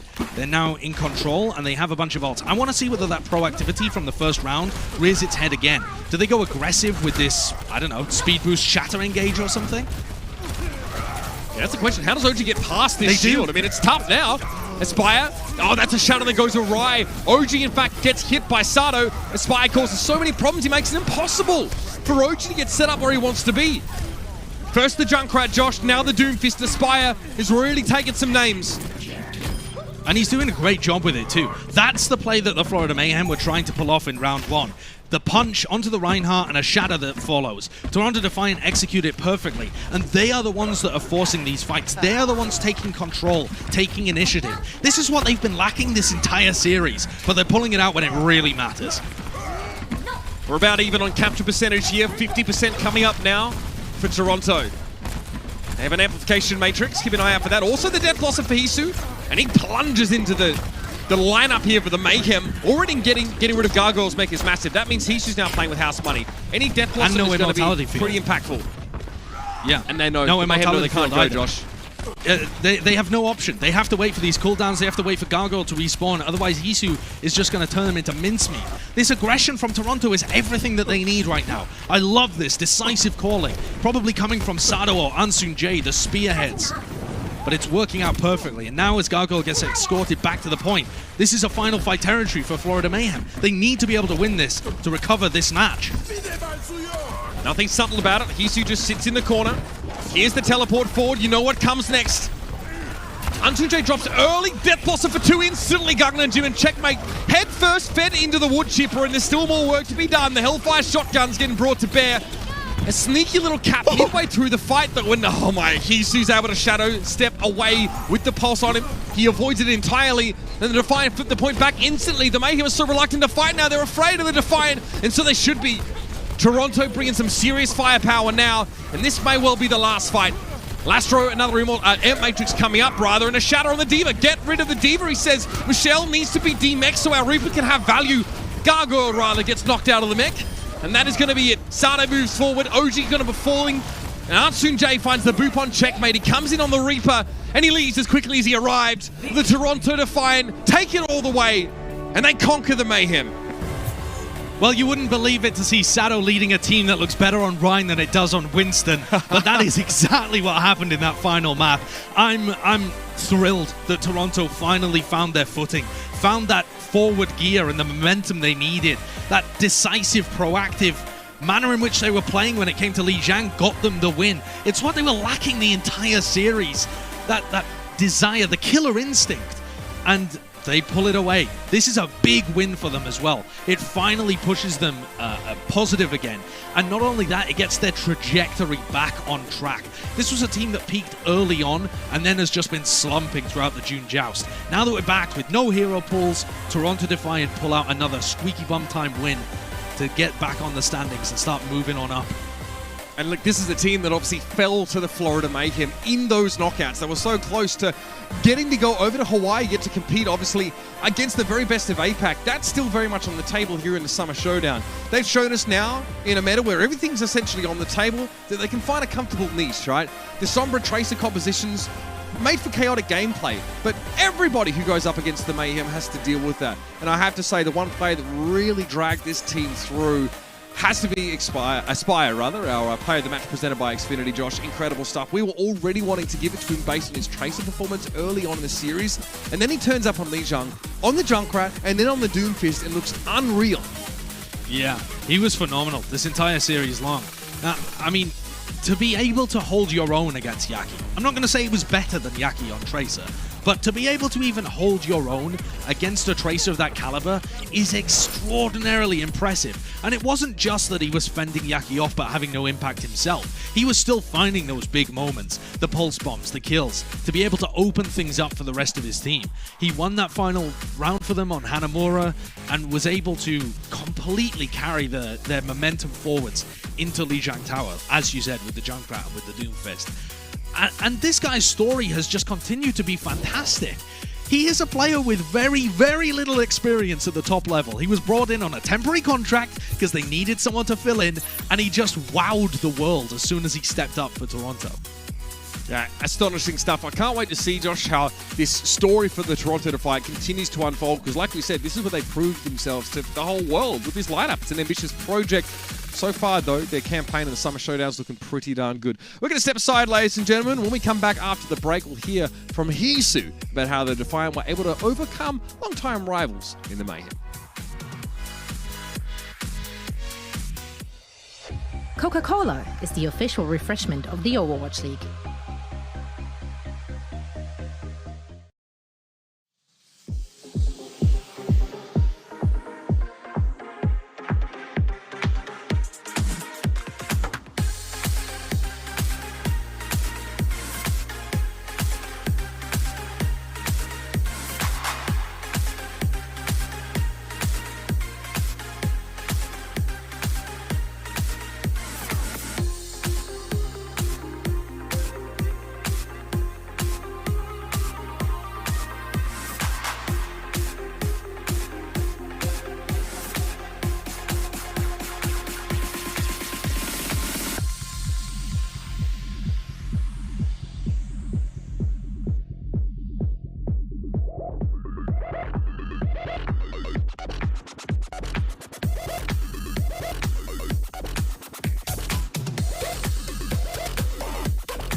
Welcome to the game break presented by Cheez-It Grooves. We're joined now by Heesu from Toronto Defiant.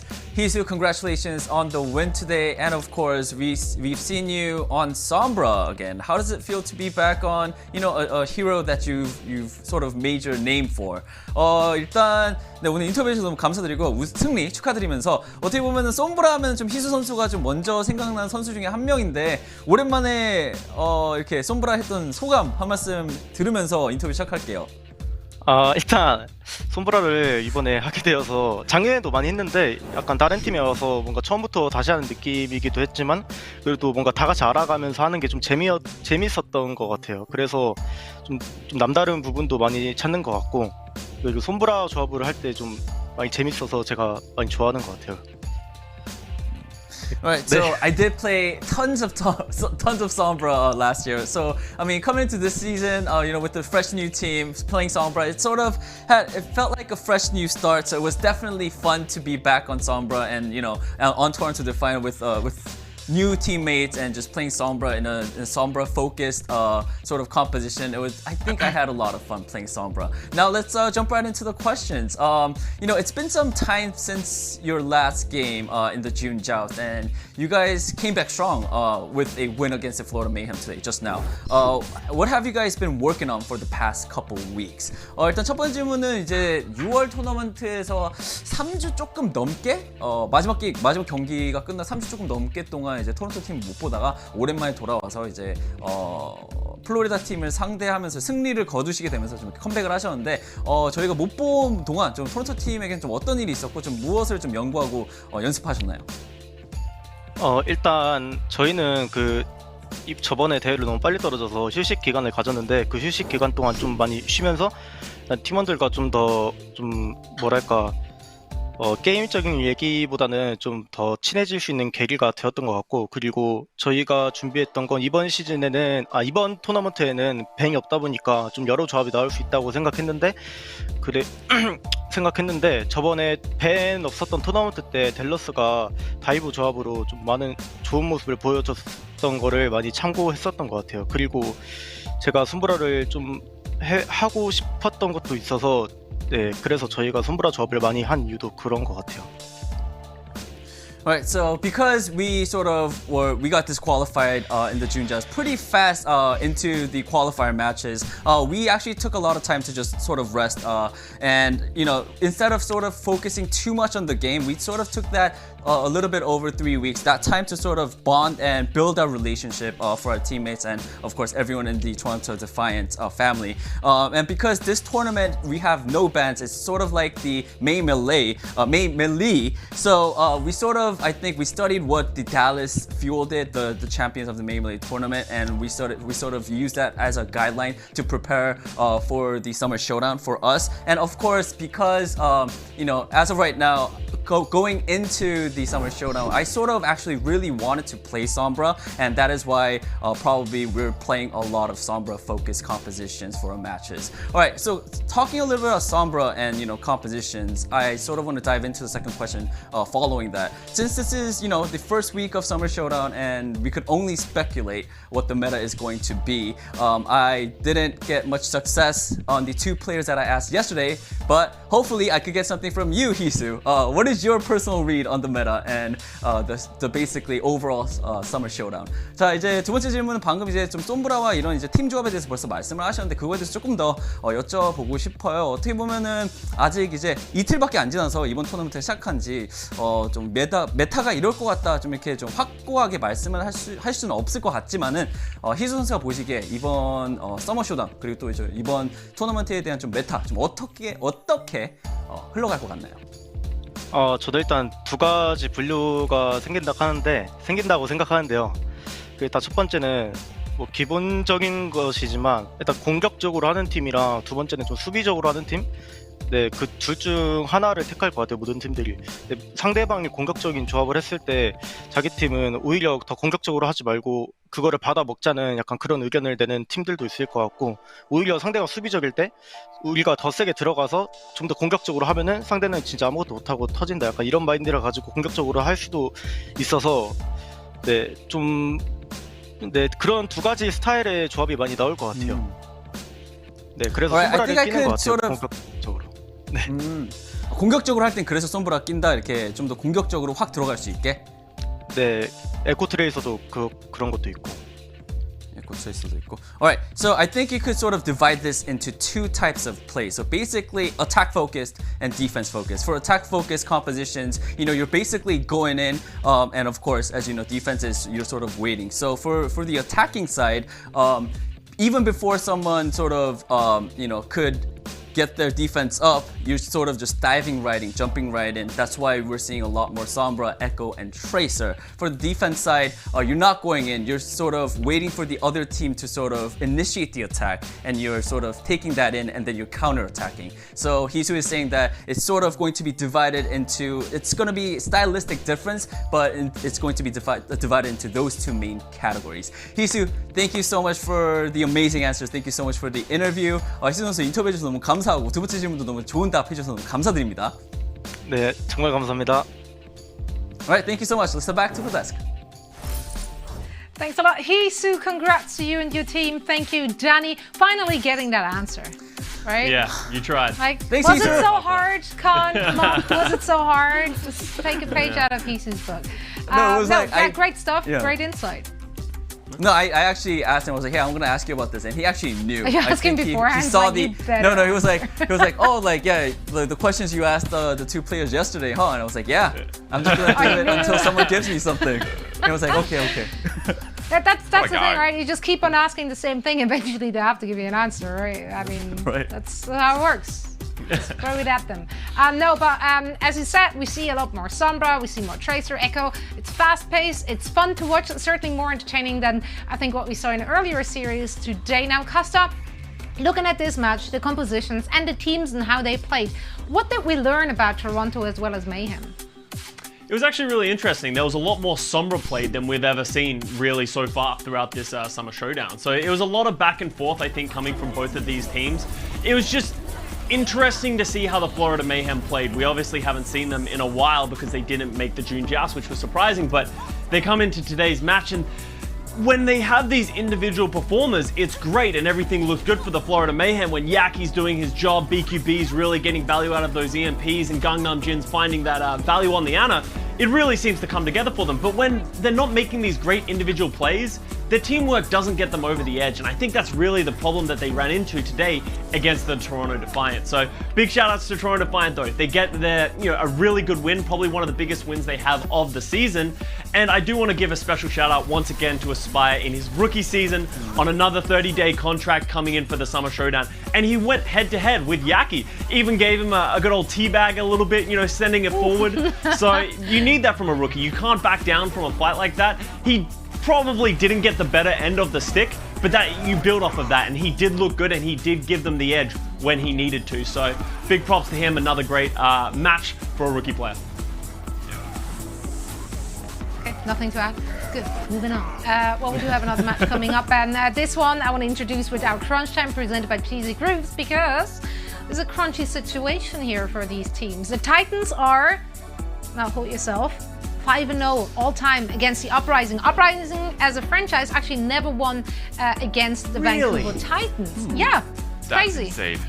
That seems like such a foreign statistic. They dueled it out so many times last year. I could have sworn. You think so? Yeah. No, zero victories from their side. But this is the first time those two teams actually are meeting this season. So what's it going to be, Reinforce?